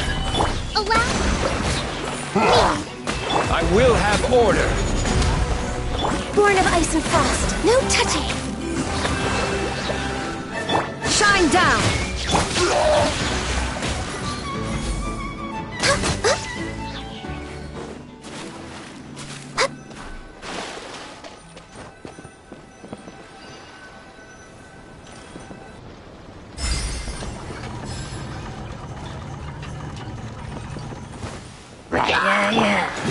Solidify!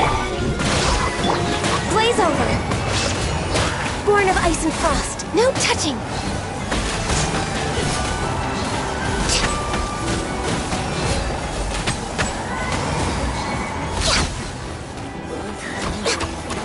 Access denied. Whew. That's all of them. Thank you so much for your help, everyone. Now, let me take a look at the train.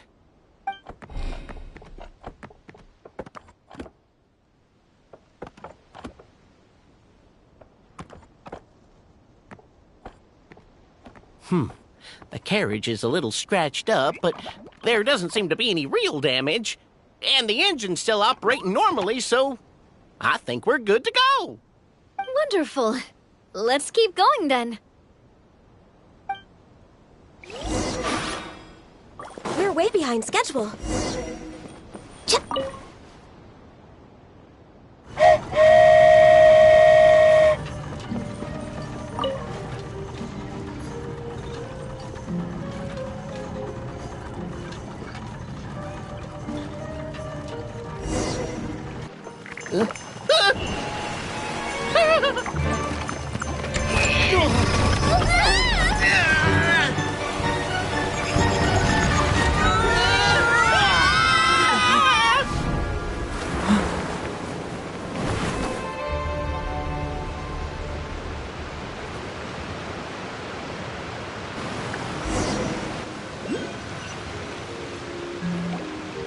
Go forth and witness this world, my...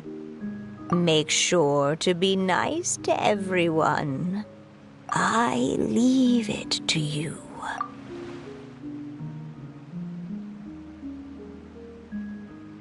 Are you okay, Miss Nilu? I'm fine, but I think the traveler is still unconscious. We're lucky this guy caught us on the way down. Passed out from a little fall, did ya? How fragile. I'll cut him some slack. The traveler's had a rough few days. We should just let him nap for a bit. But my leg's falling asleep. You couldn't have set him down on the grass over there, Hat Guy? Ha! I go out of my way to save 4 people who fall out of the sky, and now you're nitpicking my choice of soft landing? That's the most ridiculous thing I've ever heard.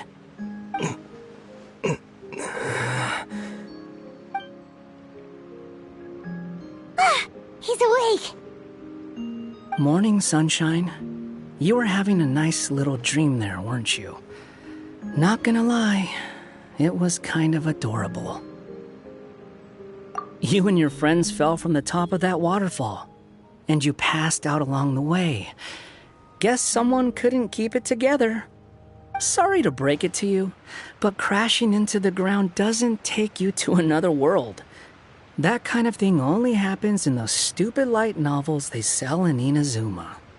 Also, he kind of, set you down in Nilu's lap, so that's where you've been napping all this time. Paimon! Oh, no. It's all right. I'm just glad you're okay. You didn't hit your head, did you? Is the dizziness gone? Really? What did they say? The fog you see around here can have a hallucinatory effect. Apparently, it's the work of that dragon.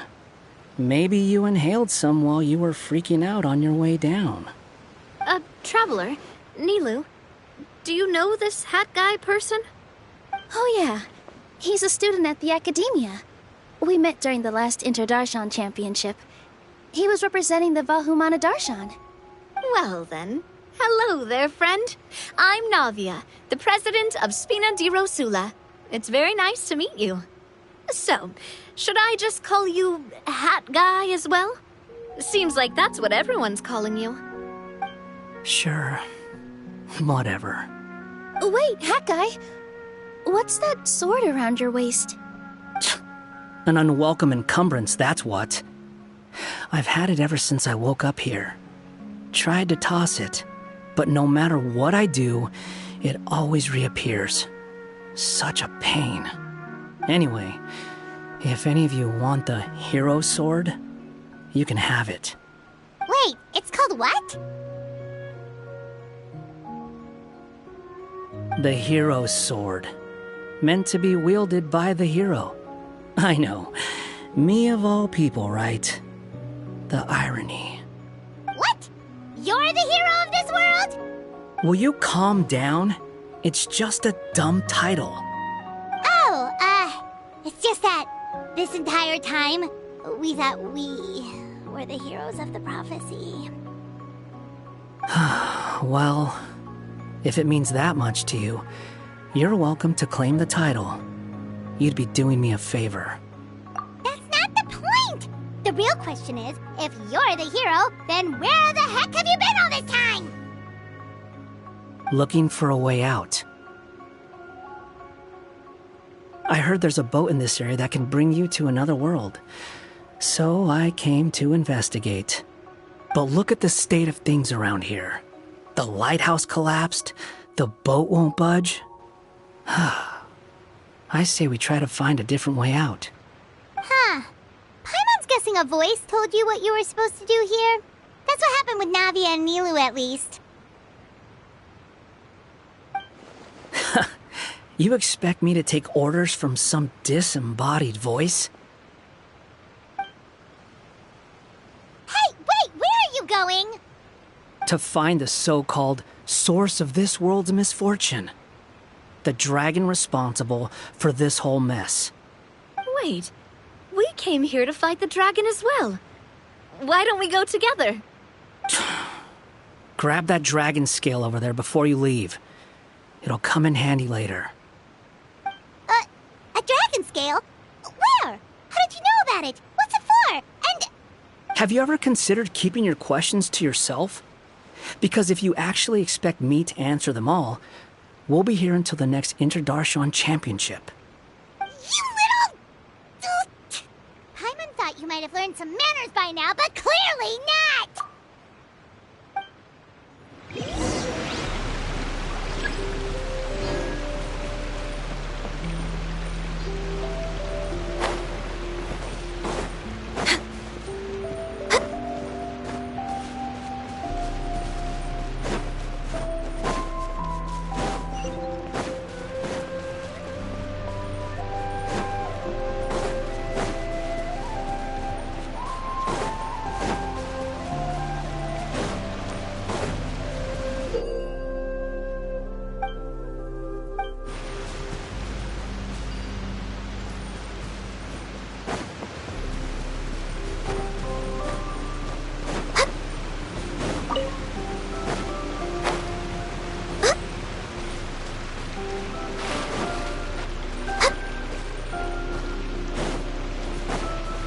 Next on the agenda, we're way behind schedule.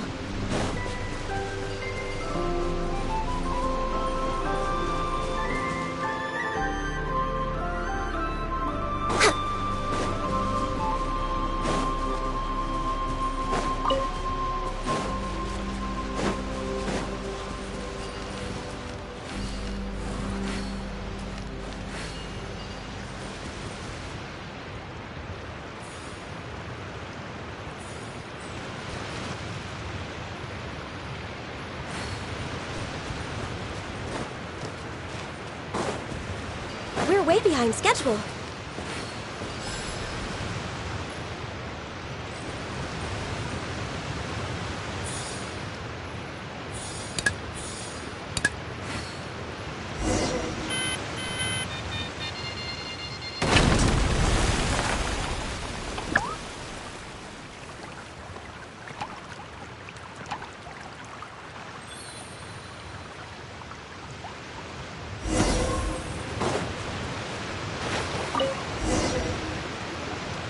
This should do it, right? Wow, this scale is amazing! It turns everything it touches into something hard, almost like a toy block! It doesn't seem to work on us, though. It spews out poison and transmutes everything it touches.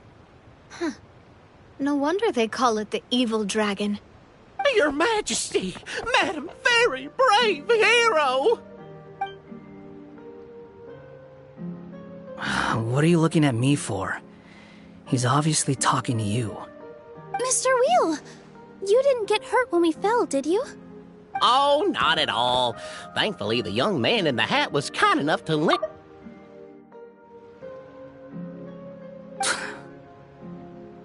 There seems to be a village over here. Some of the residents used to work in the Titanium mines, and some came to fight the dragon, then got stuck here. I see. I'm glad they're all safe and sound. I can try to use my magic to fold a boat to bring everyone back. Oh, I'll help too. Still, I think we need to take care of the dragon first. We don't want it to start causing trouble when we're trying to load people onto the ship. Apparently, the villagers often see the dragon fly into a space behind the waterfall. They think that's the location of its lair. Then we should look around and try to find a way in. I'll wait here for your triumphant return. Your Majesty, brave heroes, please be careful.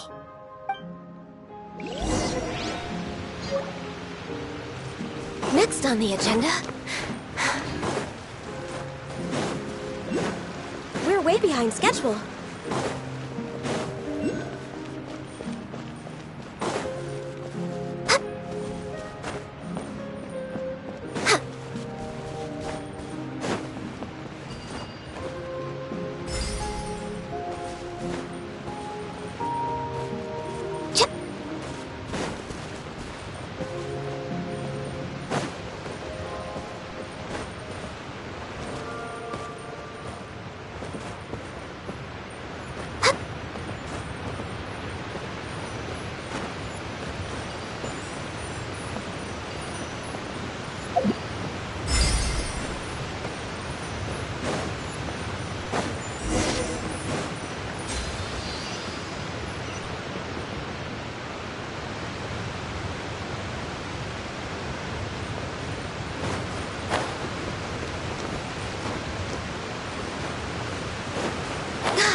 Well, we made it!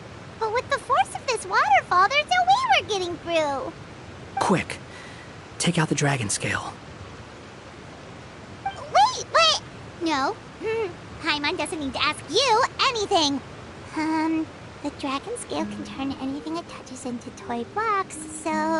Aha! You want to use it to block off the water!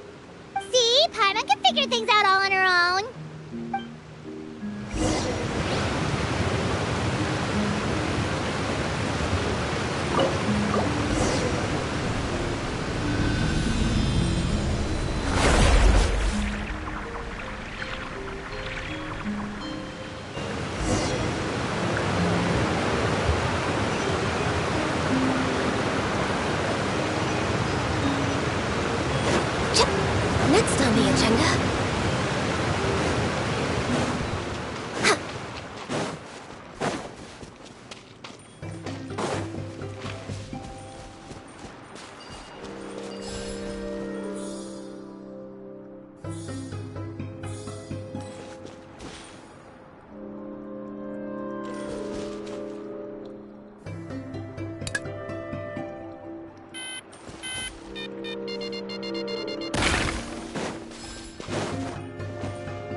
next on the agenda?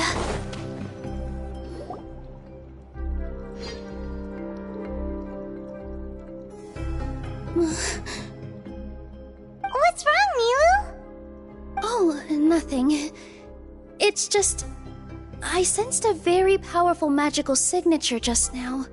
Huh. Guess this is the dragon's lair after all. Huh?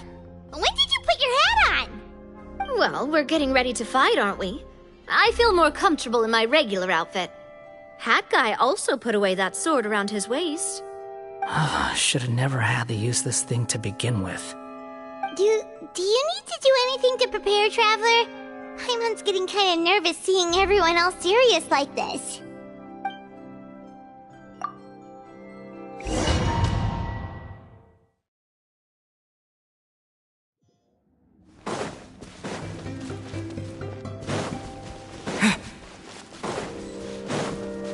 Oh, looks like we're not the first ones to make it in here. Wait, hold on! Let's fight the dragon together! They're already gone! Let's try to catch up!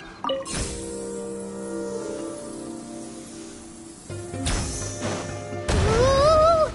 What's that sound? Is it an earthquake? Where'd they go?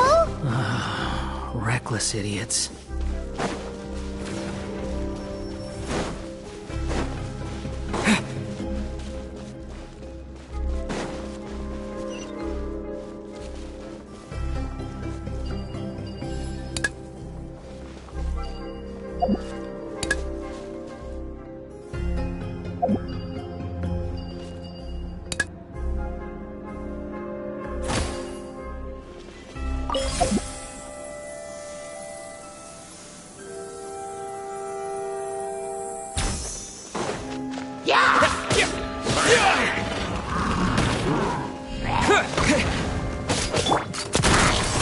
Hey there!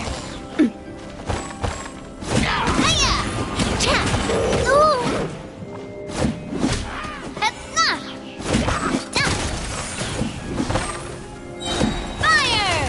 Well, with rocks. How amusing. Here!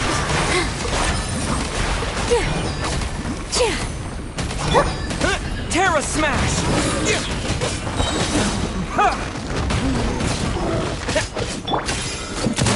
Coming at ya!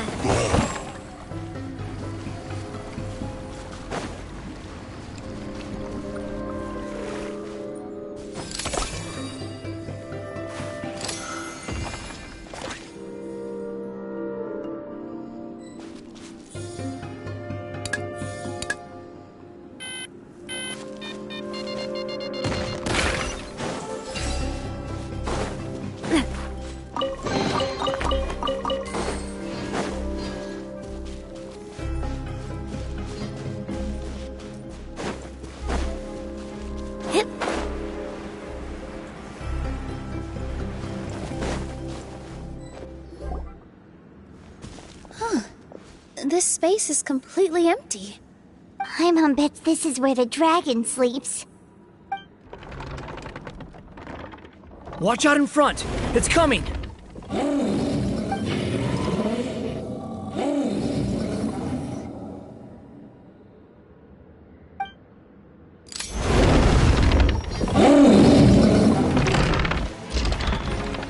This one. Whoa, that dragon is huge!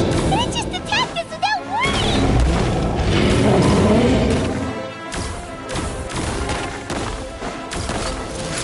Hey there!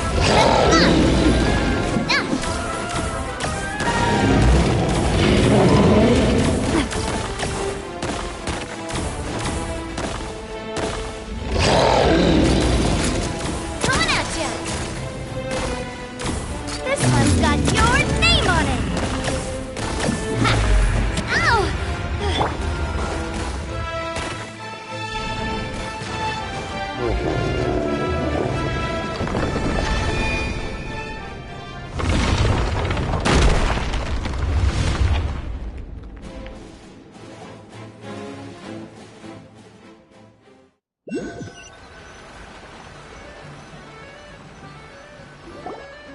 Look, He's here.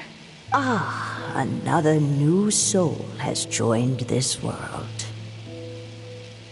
But are you sure his fate will be as you described? Of course. My predictions are never wrong. I just don't like that kind of story. Then you need only do as you said, and let him find his own story within your fairy tale. You're right. Then listen closely, my child. Your name is...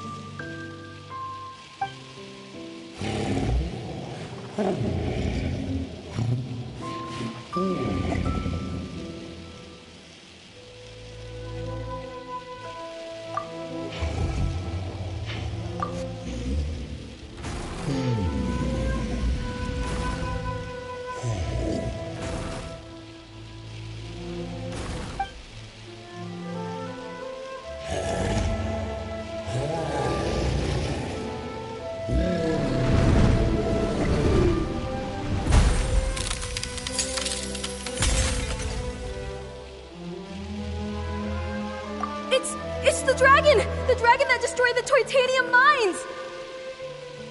Help! Help! Soldiers, pick up your weapons! Destroy that monster!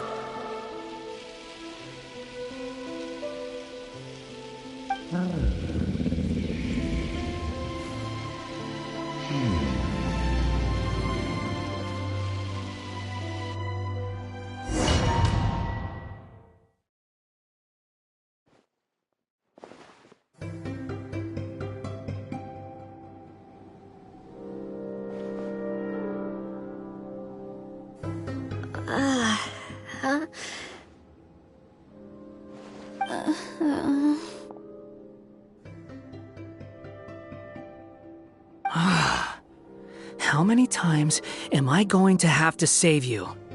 Thank you, Hat Guy. Paimon still feels dizzy. Hey, did any of you also see something strange? It was like we were witnessing... The dragon's memories. Sounds like we all saw the same thing just now. Well, we definitely saw a different side to the story. Watching it all unfold, Paimon couldn't help but feel bad for the dragon.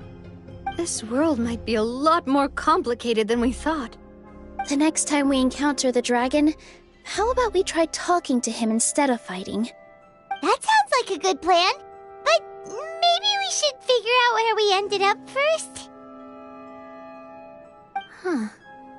If the world above is a fairy tale realm, then maybe we've fallen into the next page of the book. Just keep walking and don't fall behind. Hey, wait for us!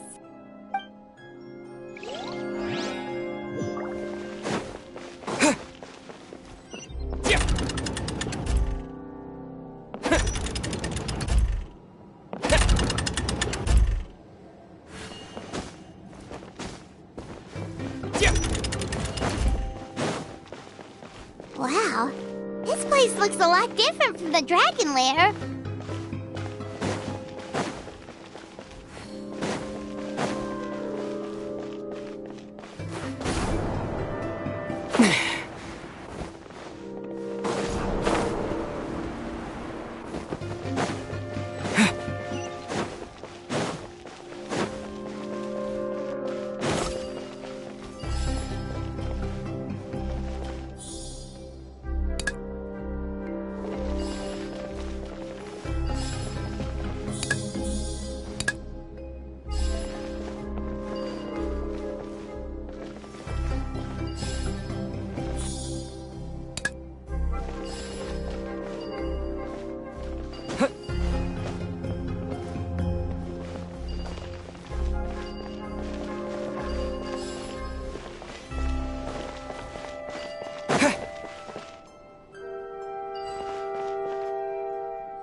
Relaxing days like this are nice.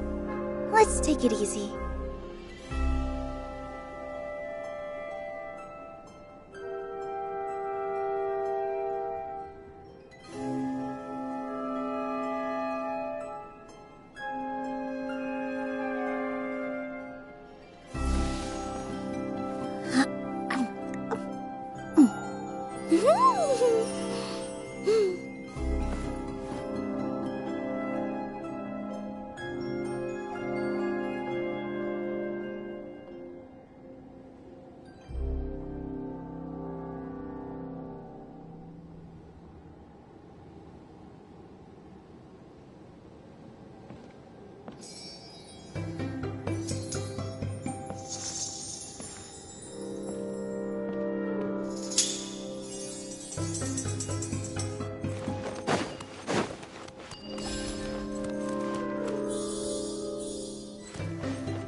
He seems angry. We just want to talk to you.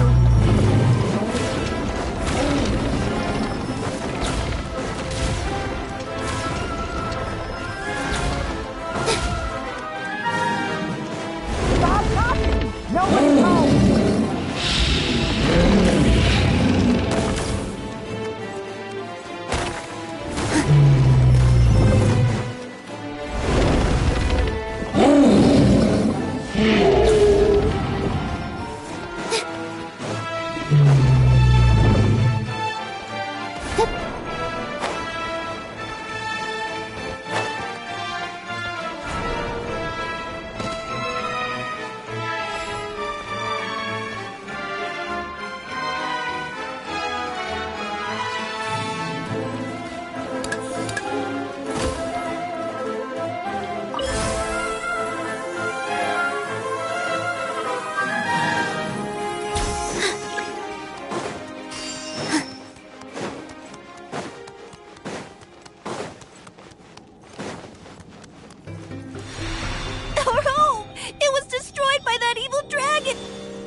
The stars! It flew away with the Metropole stars! Oh no! We didn't get eaten by the dragon? The dragon just dropped us off here? That guy! You're getting too far away! Ah, he's just up ahead. Is he trying to lure us somewhere? Well, I'd say we were the ones who backed him into a corner. But we just want to ask him a few questions about his past. He's had year after year of people coming here to try to take his head. If you ask me, his reaction is perfectly normal. Maybe there's still something we can do to calm him down? I wouldn't count on it. Maybe his earlier attacks were just a warning. But now, he's actually getting serious. Prepare for a final battle. Sometimes, it takes a little force for someone to finally wake up.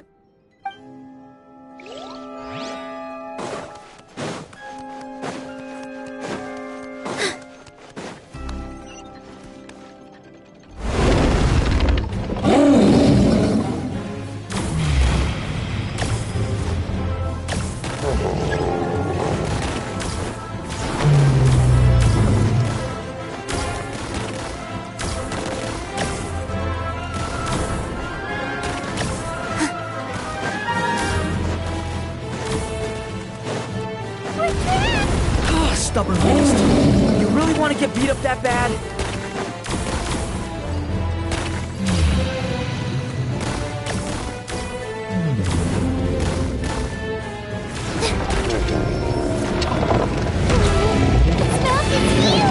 Are we really gonna have to throw a bomb in its mouth?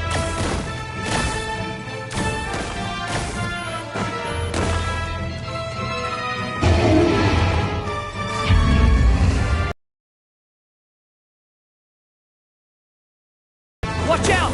If you fall, you're on your own this time.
Wait!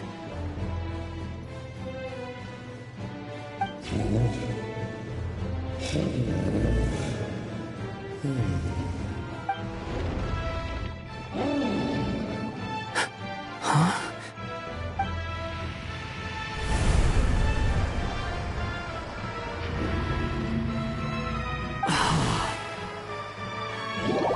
Are we inside the black mist? Are you sure you want to create this child, Em? Even after what I told you about his fate. He will be abandoned by his creator, and eventually... I know, Bee. You've told me already. That sad story with the disappointing ending. It's what happened in the real world, isn't it? But that's exactly why I want to change things. In a different world, his story can have a happier ending. That child, his heart is so full of love. I understand, Anya. But know that if you give him that name, his fate in Simulanka is destined to parallel that of his real-world namesake. But there's still a chance, right? Maybe it's a shot in the dark, but I have to try. He deserves a better life. Although, he might need the help of others when the time comes. All right, my dear. The choice is yours. Since you're so persistent, let me tell you a secret. More boring fate talk.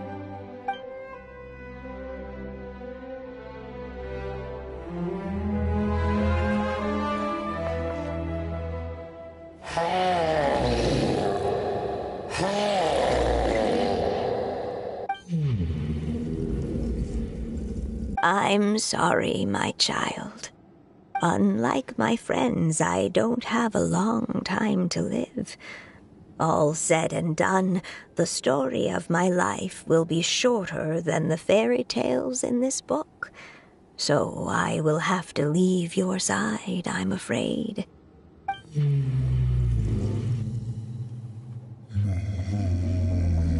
It's okay. It's okay. Once I'm gone, I will become a star in Simulanka and watch over you from above. If you ever feel lonely, just look up towards the sky. Go forth and witness this world, my child. Make sure to be nice to everyone. You'll meet good friends one day. I'm sure of it. That is my wish for your future. As for this world, I leave it to you.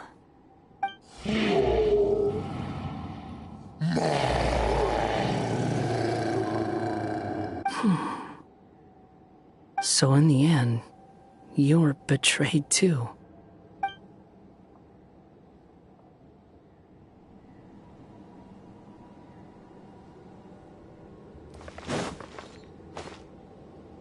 Mr. Dragon, I brought you some food. You must be hungry.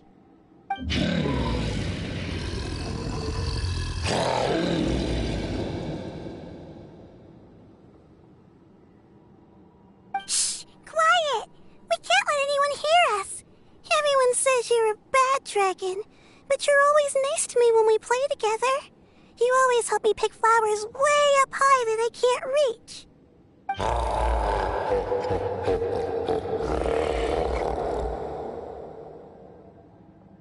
It's okay. Just keep hiding here, and tomorrow I'll... Oh no, my child! Help! Somebody help me! Save my child! The dragon's trying to kidnap her! No, Mom! It's not like that! Listen to me! So you're hated by people too.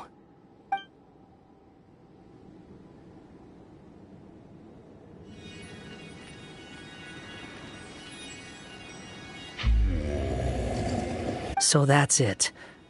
That's really your wish? To never have been born at all? That's not a fate you should wish for.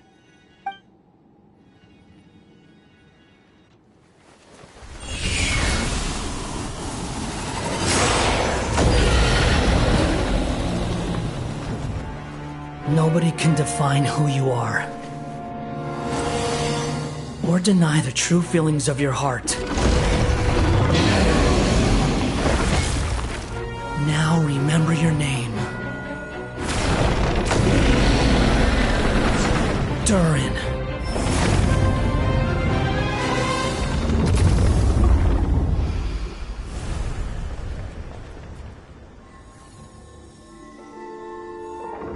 It's all right now.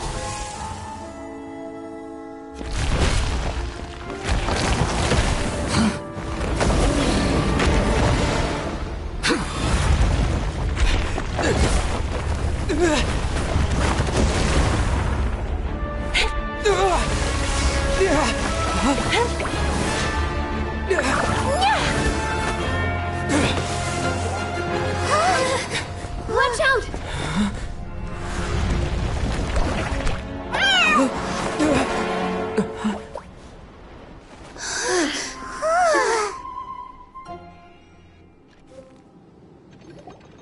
That was a close call.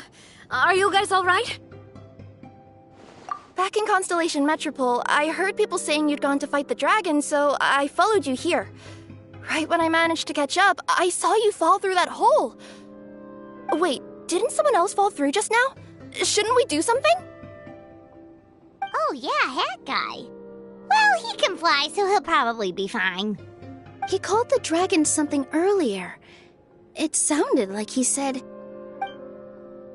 Durin. That's his name. Oh, Hat Guy, you're okay. Wait, what about the dragon... Durin? He's fine. Durin. Oh, wait, that's the name of the dragon from Dragonspine, right? The one that became a part of the mountain after being slain by Dvalin? If Paimon remembers correctly, it was created by... Right! It was created by Rhine Daughter! Created, you say? Huh. So, what exactly happened down there? You've been acting weird ever since the end of the fight.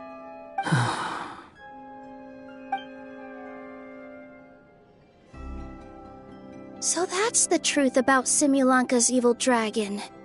What we saw in the mist weren't hallucinations, but the dragon's memories. Huh. I thought it was strange. The people around the Broken Sea are clearly stranded, but I never heard any stories about the dragon attacking the village. The people we met along the way are probably workers from the Toitanium mines, or guards who came here to claim the dragon's head. Durin probably allowed them to live here because there was nowhere else for them to go. When I first came to this world, a voice spoke to me and said, "You are the hero of this world. Now go forth and save the dragon." Who is the person behind this voice anyway? And why did they bring us all here? Come with me. The answer to all this can be found below.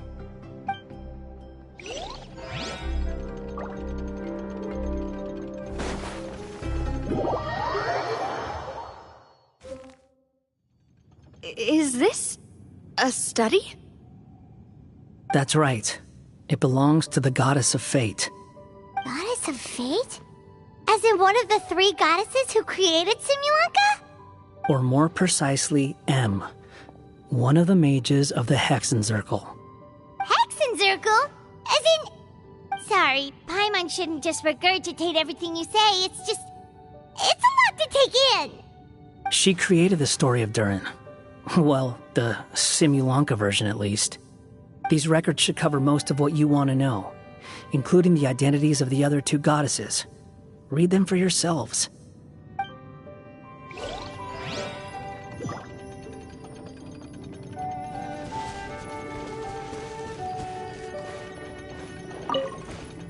My dear sisters, I fear my pen shall soon run dry. Even now, as I write this letter to you, my dexterity is all but failing me. Thank you for enjoying my stories and for creating this world for me. The time we spent together was the most wonderful youth I could have asked for. I always feel so young when we're together. A says that even after I'm gone, the goddess of fate in Simulanka will continue to exist and carry on granting people's wishes. It makes me glad. If you ever want to chat, feel free to pay a visit to the goddess statue. Just don't wish for anything weird.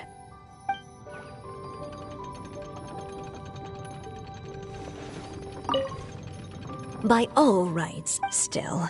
Her. Barbie I think a bit.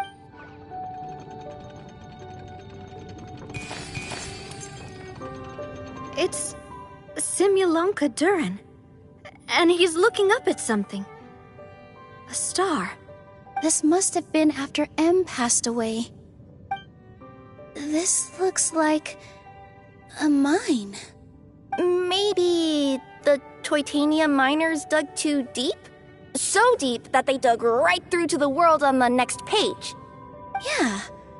Now that you mention it, this miner's lamp looks really similar to the star on the previous page. The Forest of Blessings. This book has been recording Simulonka's history all along. Look at the size of those footprints. If that's every time he lands, then no wonder people are so terrified of him. So that's why you took the stars. Because you missed your mom.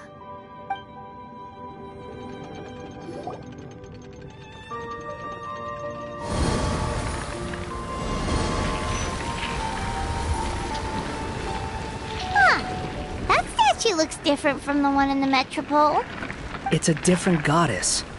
This one is the goddess of fate.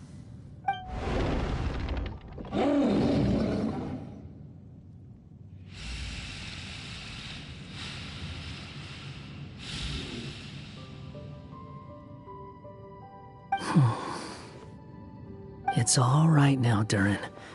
Nobody here wants to hurt you. Don't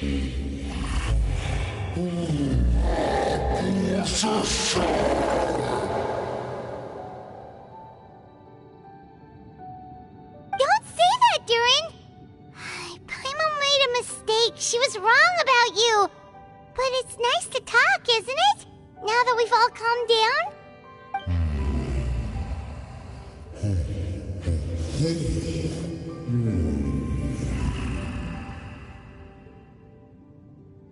So that's why you made that wish? So stupid. Hey!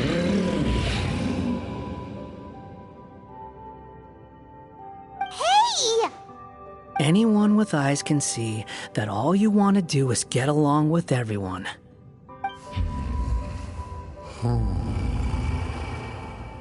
You just want to make friends, people to play with, to talk to. People who accept you, or at least accept your apology.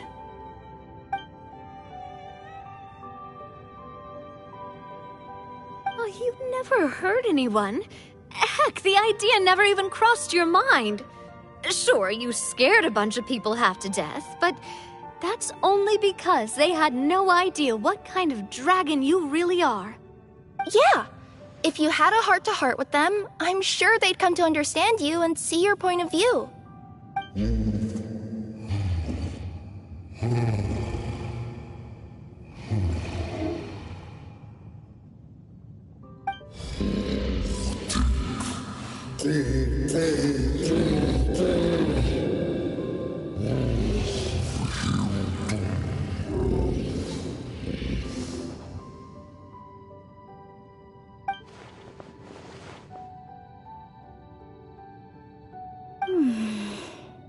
The curse.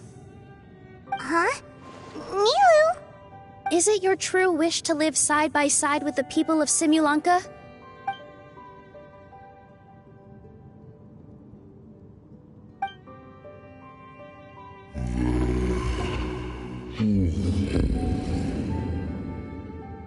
Then close your eyes and make a wish to the goddess of fate.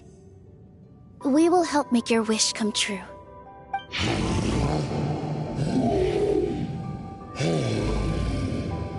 Just trust me.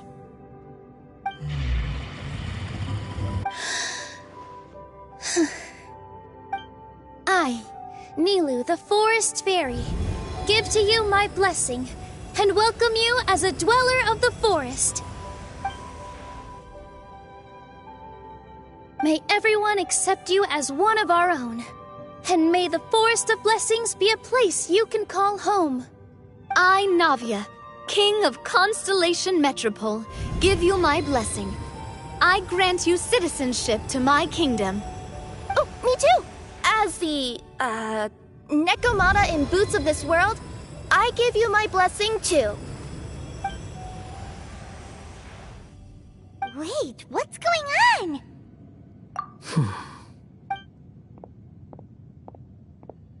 I, the hero of this world, give you my blessing. I recognize you as a resident of Simulanka. May you find acceptance in this world. Also, speaking as someone who'd like to be your friend, I wish you all the best for the future.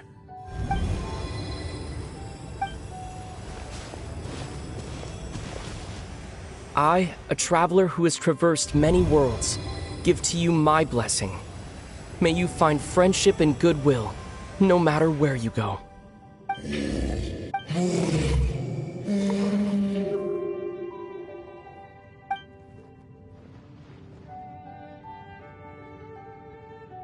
As for this world, I leave it to you. Huh? What? Why are you all staring at me? Huh? My claws? Are these my claws? And my wings? My tail? Does this mean... Wow, you look so cute. Quite a radical transformation. Not that there was anything wrong with the way you looked before, of course. It's just... you get what I mean. How do you feel? Are you happy with your new appearance? Does anyone have a flower with them? Or even just some water or paper from this world? Oh, I do actually. Here you go.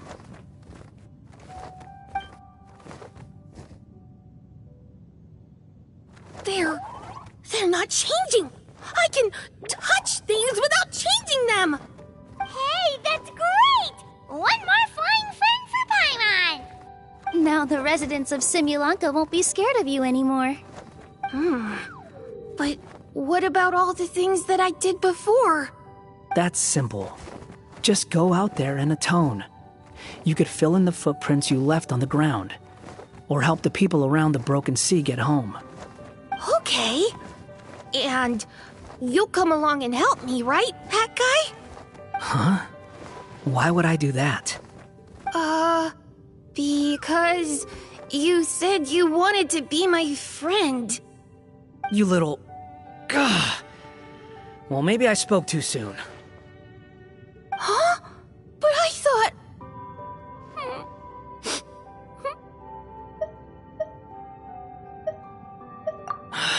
All right, fine. I'll go with you. Really? Yes, really. Lying to you would be no fun anyway. Oh, thank you! You're the first friend to call me by my name! Let's go back up. I'm about to suffocate down here. Oh, it feels so good to finally see Hat Guy meet his match. Yeah, okay. Paimon just never thought we'd see the day, that's all. All right, let's also head back up then.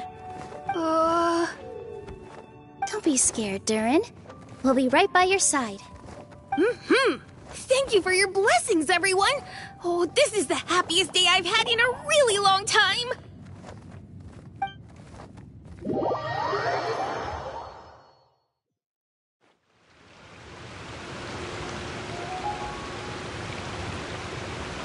Ta-da! Surprise, everyone! Ah! A talking street lamp! Street lamp? Oh my! You mean you still don't remember me after all the times we've spoken? I know that voice! It's Mom's friend! Hello there, traveler and friends. And Durin, it's good to see you. You've changed quite a lot. In fact, you look so different that perhaps I should call you Mini Durin. Mini Durin, huh? Yeah, I like the sound of that. It's nice being smaller. You must be one of the 3 goddesses of this world. Are you the goddess of creation? Yep, that's right. But although it's the most impressive sounding of the three, to be honest, we all made an equal contribution toward the founding of this world. If you've ever read any of M's stories, you'll know just how enchanting the worlds are that she writes about. So enchanting that I just had to step inside and explore it for real. So I got B involved, and with M's consent, created the world of Simulunka. Whoa, whoa, whoa! You're getting a little ahead of yourself. First things first, would you mind explaining what you're doing here? In fact, no! What are we even doing here? Don't worry, all will be revealed. After everything you accomplished on your journey, you're free to ask me anything you want. Let's start with your first question then. I'm here because I sensed a great magic power emanating from the book just now, and I couldn't resist the urge to peek inside and check it out. That must have been when we all gave Minnie Durin our blessings, right? Yes, exactly. In the world of fairy tales, words and emotions often carry far more power than any spell. It's all thanks to your magic that Minnie Durin was able to take this form. Come say hi to me, little one. Oh, look at you. You're as cute as a button. So, what about us? Was it always part of the plan that we'd come here? Plan isn't the word I'd use. If you ask me, I'd say fate works in mysterious ways. When Durin of Simulunka made his wish to the goddess of fate, it just so happened that in a world far away, all of you wonderful people were holding a copy of M's fairy tale at that exact moment. And because of your noble and kind souls, you were selected by the goddess of fate to come and save this world. Now that you mention it, that's what I was doing when I was transported here. I was reading a fairy tale to some children in the Fleuve Cendre. I think I just, happened upon an old book and decided to use it as my pillow during a nap in a box. Wow, what a crazy coincidence. Wait, that's not right. How come everyone else got assigned to roll except us? 'Cause we were also... Yeah, that was it. We just received a strange book and we had no idea who sent it. Then, the moment we opened it up to start reading it, we found ourselves here. You're the one who sent it to us, aren't you? Oh, is that what happened? Yes, that does sound like me, doesn't it?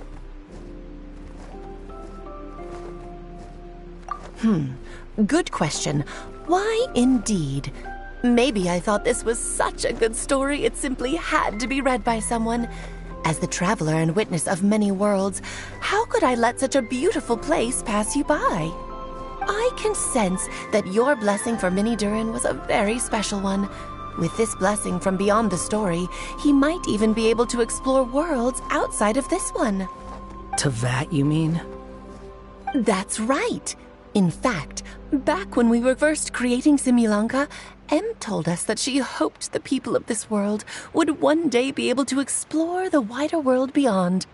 Every story has an ending, but if the story becomes reality, it should have the right to choose its own path. So, in other words, the predestined lives these people lead were always going to disappear one way or another. Wait, so even if the people here get to go to other worlds, surely there's gotta be a way we can leave too, right? Don't you realize you've been able to leave all along? Huh? You can either take the boat at the Broken Sea or touch the giant bookmark at the Cliff of Prophecy. All you need to do if you want to leave is focus on the place you want to go. How were we supposed to know that if you never told us? Huh, didn't I? Well, given how smart and capable you are, surely it can't have posed a huge problem for you. As for your other friends who were summoned here, if I had to guess, I'd say the Goddess of Fate probably didn't tell them about it because she wanted them to get engrossed in the story. She's Em's reflection, after all. It wouldn't surprise me if she shares Em's love for cliffhangers. Anyway, I think that answers your questions, yes? What do you all plan to do next? I'm gonna go say sorry to the people of this world. After that, I want to start protecting Simulanka, just like Mom told me to. Now we know how easy it is to get back home. Paimon's suddenly not in such a hurry to leave. Same here. It's not every day that you get to come to such a magical world. I, for one, plan to explore it a little longer. Oh, I'm glad to hear it. Maybe I should invite some other friends to join you too. By the way, Minnie Durin, I'm delighted to see you've made some new friends. I'm sure Em would be very proud of you. Now, before I depart, please let me give you a blessing as well. May your future be as rich and colorful as the stories Em used to tell. She's gone. Guess this is where the hero's journey comes to an end, huh? Ah, but it's also where a new journey begins. The adventures of Minnie Durin and friends. Huh? An adventure for me? You bet. For starters, I'd love to introduce you to my other friends in the forest.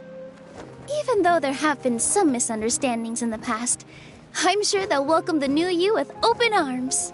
Huh? Stop looking at me. I already said I'll come with you. Whoa! Look over there! Wow. The stars are beautiful. Huh. I'll bet that's a gift to Minnie Durin from the 3 goddesses of this world. Oh. Thank you, Mom.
It's been a while since our last adventure. Oh, Paimon wonders how Minnie Durin is getting along in Simulanka. Let's go to the Forest of Blessings and take a look.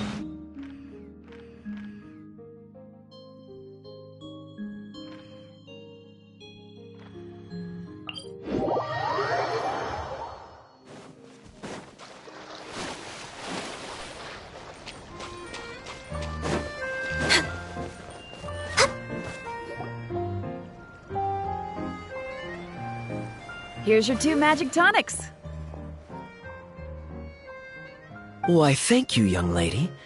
And might I add that you're looking quite lovely today. Jean, come on, take a seat and let's have a drink. I ordered one for you as well. But is this really appropriate? I mean... Still worried about Klee? Relax. Albedo's with her. She'll be fine. Kaya and Master Jean! What are you 2 doing here? Oh, look who it is. The Traveler and Paimon. You must be the pleasant surprise that Miss Alice told us about. Greetings to you both. This is one place I didn't expect to run into you two. The locals here have been talking non-stop about some brave heroes who saved the world. Let me guess. You two have been up to your old tricks. Well, not just us. We only played a small part. You could say we were 2 members of the Heroes Adventure Team. Still sounds mighty impressive to me. As ever, our honorary knight is making us proud wherever they roam. That's right. We received a letter of invitation from Miss Alice, proposing that we take Klee for a vacation in Fairyland when work dies down. I wasn't sure what she meant by Fairyland at first, but if my eyes are not deceiving me, She was being quite literal. Clee ran off excitedly as soon as we arrived. I'm a little worried about her, but Albedo insisted he would look after her while we do our own thing. We could hardly say no to such a considerate offer, so I took it upon myself to bring Jean to the nearest tavern we could find. Any excuse for a drink, huh? Well, we are on vacation. It's only fair that we get to indulge ourselves a little. You're right. I should make an effort to relax and unwind. It's what Miss Alice would want, after all. Oh, wait, Kaya? What exactly did you order from the bar? The house special, of course. Best way to get a taste of the local culture.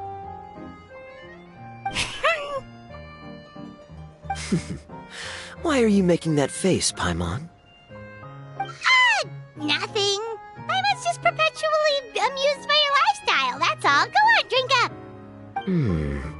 Something tells me I need to tread carefully here. Let's see, it's got a lovely color, but how about the taste?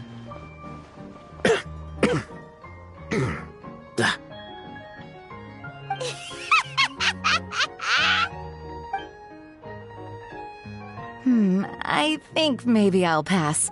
But it's such a shame to waste it. All right, Paimon. Well played.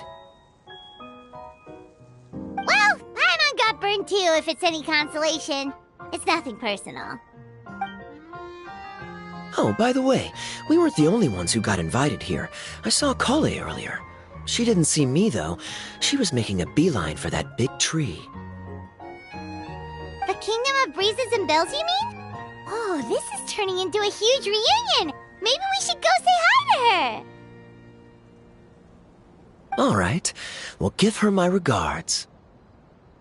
Thank you. Enjoy your time here, too.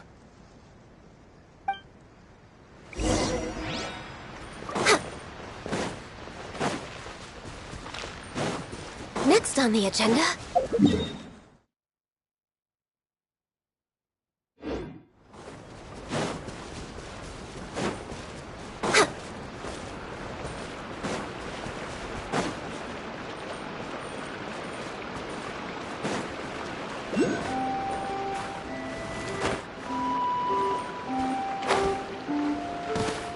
We're way behind schedule.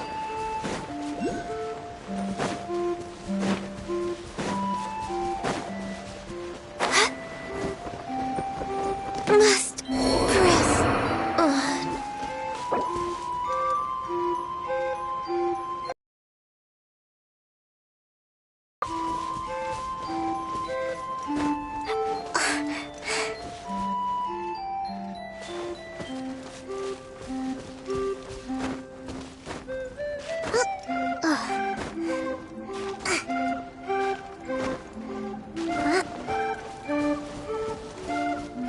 Let's move out.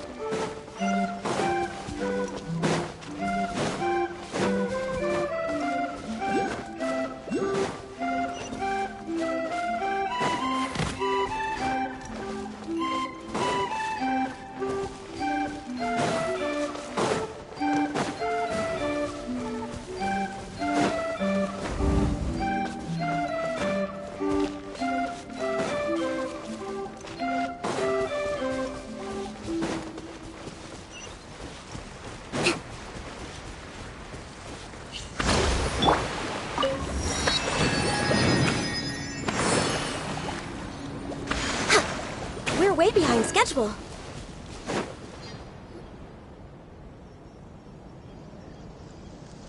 The structure of the tree houses here is nothing short of amazing. I have to write it down, so I can tell Master Tainari all about it later. Hey, Kale! You scared me. Traveler and Paimon, you got invited here too? Yep. Well, they sort of skipped the invitation part, but anyway, what you doing out here? Something caught your eye? Oh, yeah. I'm trying to observe and summarize the structures of the trees here, and also the animals that live here. Well, the residents, I guess? I still can't get over the fact that they're all someone's origami handiwork. Once a forest ranger, always a forest ranger, huh? Not sure you'll be able to apply much of what you learn here back home, though. With this being a magical world and everything. What? Over there, by the giant footprint. Have those houses always been there? Oh, those? The local flying squirrels told me that they were built by a small dragon and some guy wearing a hat. Oh, that must have been Minnie Durin and Hat Guy. Any idea where they went? Supposedly, after building the houses, they went to somewhere called, Constellation Metropole? Did I say that right? Yep, you got it. Oh, also, when the locals mentioned the dragon, did they seem at all, did they say how they felt about him at all? Now that you mention it, the atmosphere changed a little when they talked about him.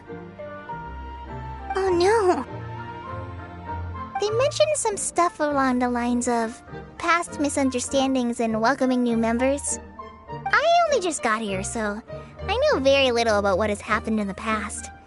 They seemed genuinely grateful for the houses, though, and said they were going to plan a welcome party. Oh, thank goodness. Whew. Sounds like the forest has begun to accept him. It's a step in the right direction. Are you looking for that small dragon? Yeah, he's a new friend we made after we arrived here. No way! Really? I'm getting more and more interested in your story. No. I've got to save it for next time. For now, I've got to make the most out of my time in this wonderful world. Oh, there's no rush. Just take it slow and enjoy yourself. Like Kaya. Oh, he sends his regards, by the way.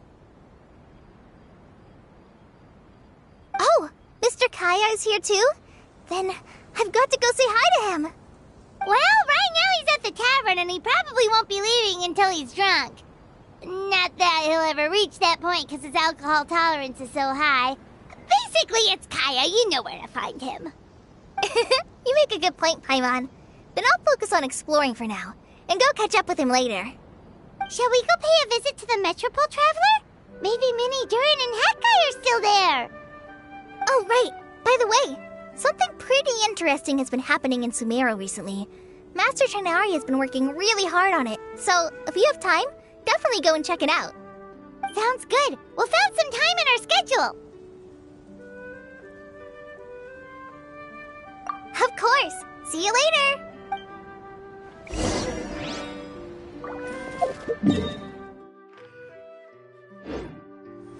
The origami squirrels rely on wind currents to lift their agile bodies and easily move between the trees. Oh no! I'm running out of pages on my notebook.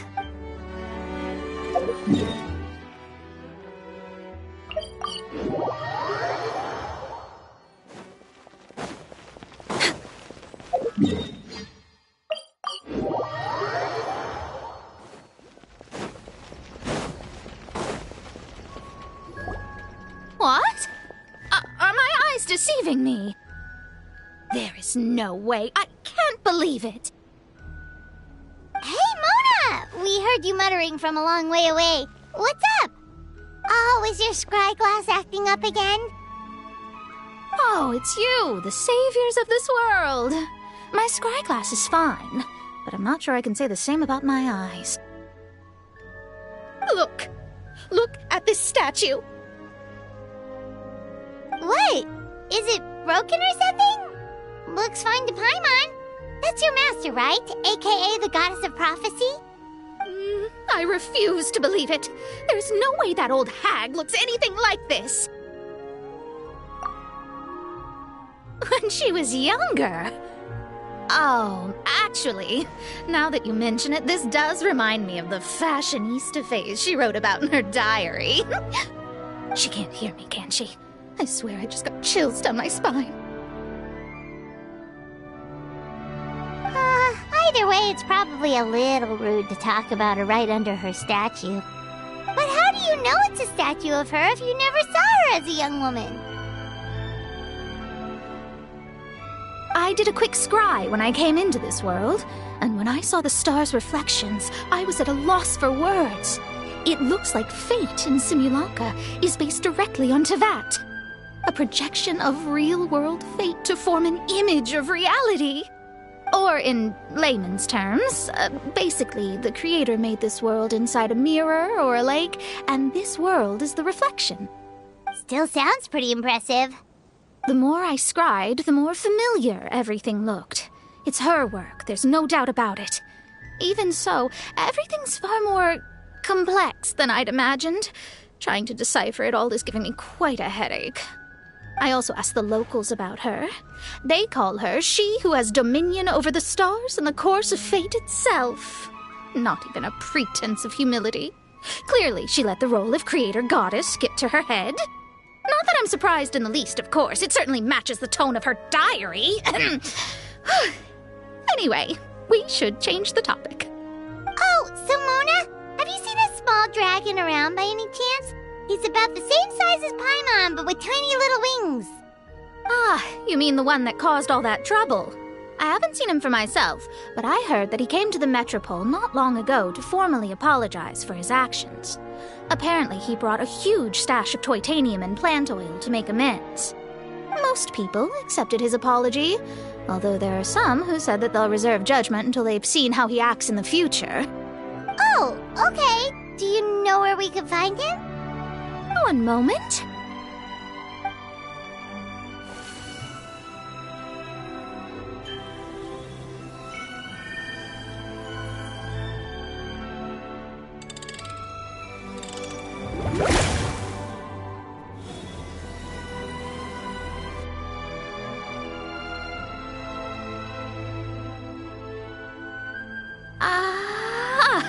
It looks like he's at the Broken Sea. There's a big group of people with him, too. Cool! Wanna come with us? We can introduce you? I think I'll sit this one out. This might be the closest I ever get to meeting the old hag in her youth, so I think I'll spend some time seeing what else I can glean from her grand design. You guys have fun. What do you mean, be careful? Now you're making me nervous. We'll be off now. See you later, Mona! Creating a whole world starscape is no easy task. Old hag, I guess you do deserve the title of Trismegistus after all.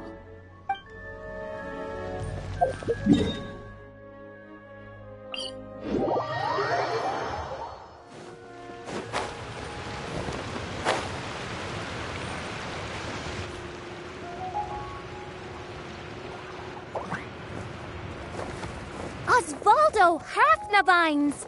Does thou see what I am seeing?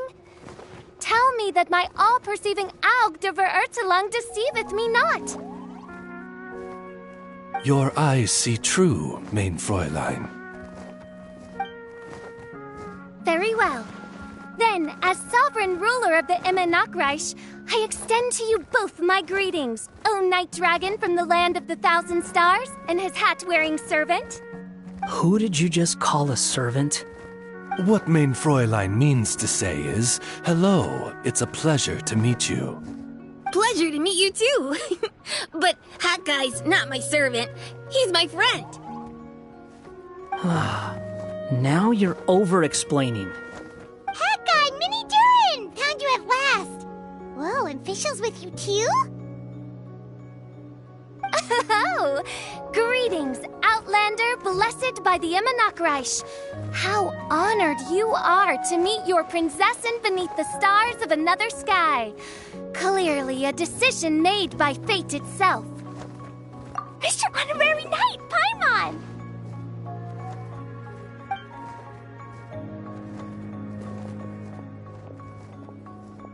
Greetings. You both look well. Hey there, Klee! Have you been having fun here? Yup, loads and loads of fun. There are so many cute animals and a magic train that was really long and a huge, huge castle and a king lives there and everything. I've been taking Klee to see all the sights. It's been a very enriching experience. Alice's magic is truly outstanding. Yeah, Mom's amazing. Klee wants to build a great big house now, too. So, your mom and my mom We're friends? Mm-hmm. Our moms were friends, which makes you my big brother. My mom used to read your mom's stories to me all the time. They were great. Big brother? Wow. Thank you, Klee. Can I go play with Klee, Hat Guy? Suit yourself. Albedo, can I? Go on. Just don't go too far away. I'll come pick you up later. Yay! Come on, Mini Durin. Do you want to come play with us too, Fischl? Your princessin accepts your invitation. Rejoice! Though you may be concealed by fog, still you shall have the good fortune to witness the true might of the Aug de Vertelang. What Mein Fräulein means to say is, perhaps we can all play hide and seek together. Mein Fräulein is it. Hooray! Oh, me too!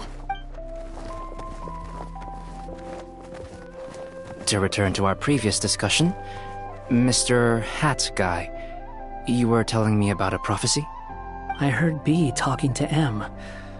What she said was...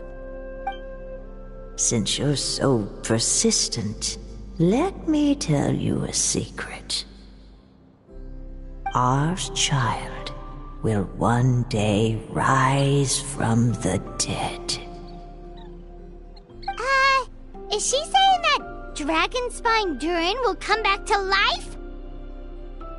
I only heard it in a memory, so don't hold me to it. Understood. My recent observations at Dragonspine lend credence to this prophecy as well. Durin's heart has slowly but surely been growing in vitality. The process is extremely slow, but the trend is clear. What should we do? To start with, plan for every potential scenario, including, of course, the worst-case scenario. I am well aware of Durin's past, and I sincerely hope that things never escalate to that point. Still, we need to be prepared for every possibility. If the prophecy is true, and Durin's heart will one day beat again, I'd like to hope that whatever rises from the dead is no evil dragon, if you understand what I mean. Kind of? But not really. And so, when the time comes, Mr. Hat Guy, will you and Similanka's Durin be willing to lend us a hand in our hour of need? Huh? What's this got to do with me? You saved the Durin of this world. I don't see that as a mere coincidence. If there is any meaning to be read into the actions of the three goddesses, beyond fairy tale whimsy alone, I can only boldly speculate that the fate of this reflected world may have a reciprocal effect upon our own world. If Durin of Dragonspine will soon come back to life, we will need many Durin's help, as well as yours, given that your fates are now intertwined. Well, that's a nuisance.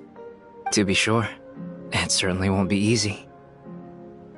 Albedo! There's a flying paper ship over there! Can we go see it together, please? Sure. 2 seconds, I'll be right with you. Please give my suggestion some thought, Mr. Hat Guy.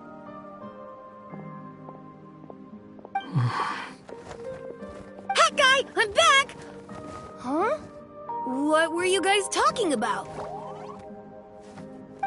Nothing. Huh. Okay then. Let's go join the others. Everyone's going to check out the new origami ship. All right. I'll be right there. Why would I be? Do I strike you as someone who cares about other people's issues? Quit trying to guess what I'm thinking. I'm leaving.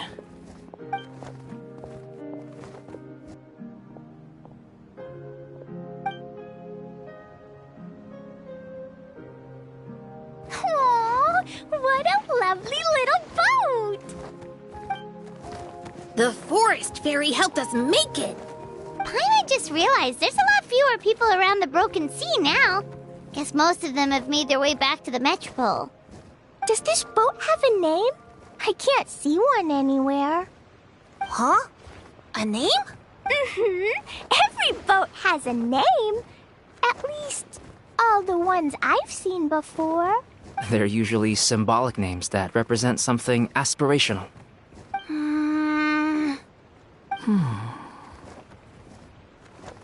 Let's go with the Durin.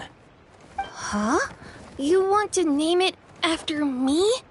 Oh, you mean to wish Mini Durin a safe voyage as he sails into a new chapter of his life beyond this world? Your princessin approves. Let this vessel bear the name of the most esteemed dragon of the night. The Durin. Let's call it that then. Thank you, Hat Guy. Also, can I ask you a favor? Go on. Remember how Mom's friend said I should be able to leave this world? Well, I want to pay a visit to your world. Just a quick trip, can we? Huh? Is that a no? Paimon thinks that's a great idea. If the people of Simulanka are allowed to go to Teyvat, then what's the problem with taking Mini Durin there for a visit? I'm assuming I'll have to be your bodyguard while we're there. I can protect myself. And I'll do what you say. I won't fly off on my own, I promise. Please, can I go? It'll be up to you to stick close. If you disappear on me, don't expect me to come looking. Got it! I'll stick close! Why don't you take the Durin? Now you've given it a name, it'll be a maiden voyage for the boat and a brand new journey for you. Are you leaving, Mini Durin? Okay. Well, make sure you come visit me in Mondstadt so we can play together again. Klee will draw you a map to show you the way. Though our time together has been as fleeting as a ray of light in the depths of the long night, the Imanok will welcome you with the grandest of music ceremonies on the occasion of our next reunion. As surely as the stars in the sky watch over us, we shall meet again. What Mein Fräulein means is that you're always welcome to visit her at home as well. Cool! I have so many new friends now! I'm so happy! Are you done yet? If you want to leave, then get over here. Thank you, everyone! Thank you so much! The blessings you gave me are more precious than any treasure, and more beautiful than any fairy tale! Next time, it will be my turn to make your wishes come true!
We're way behind schedule. Next on the agenda,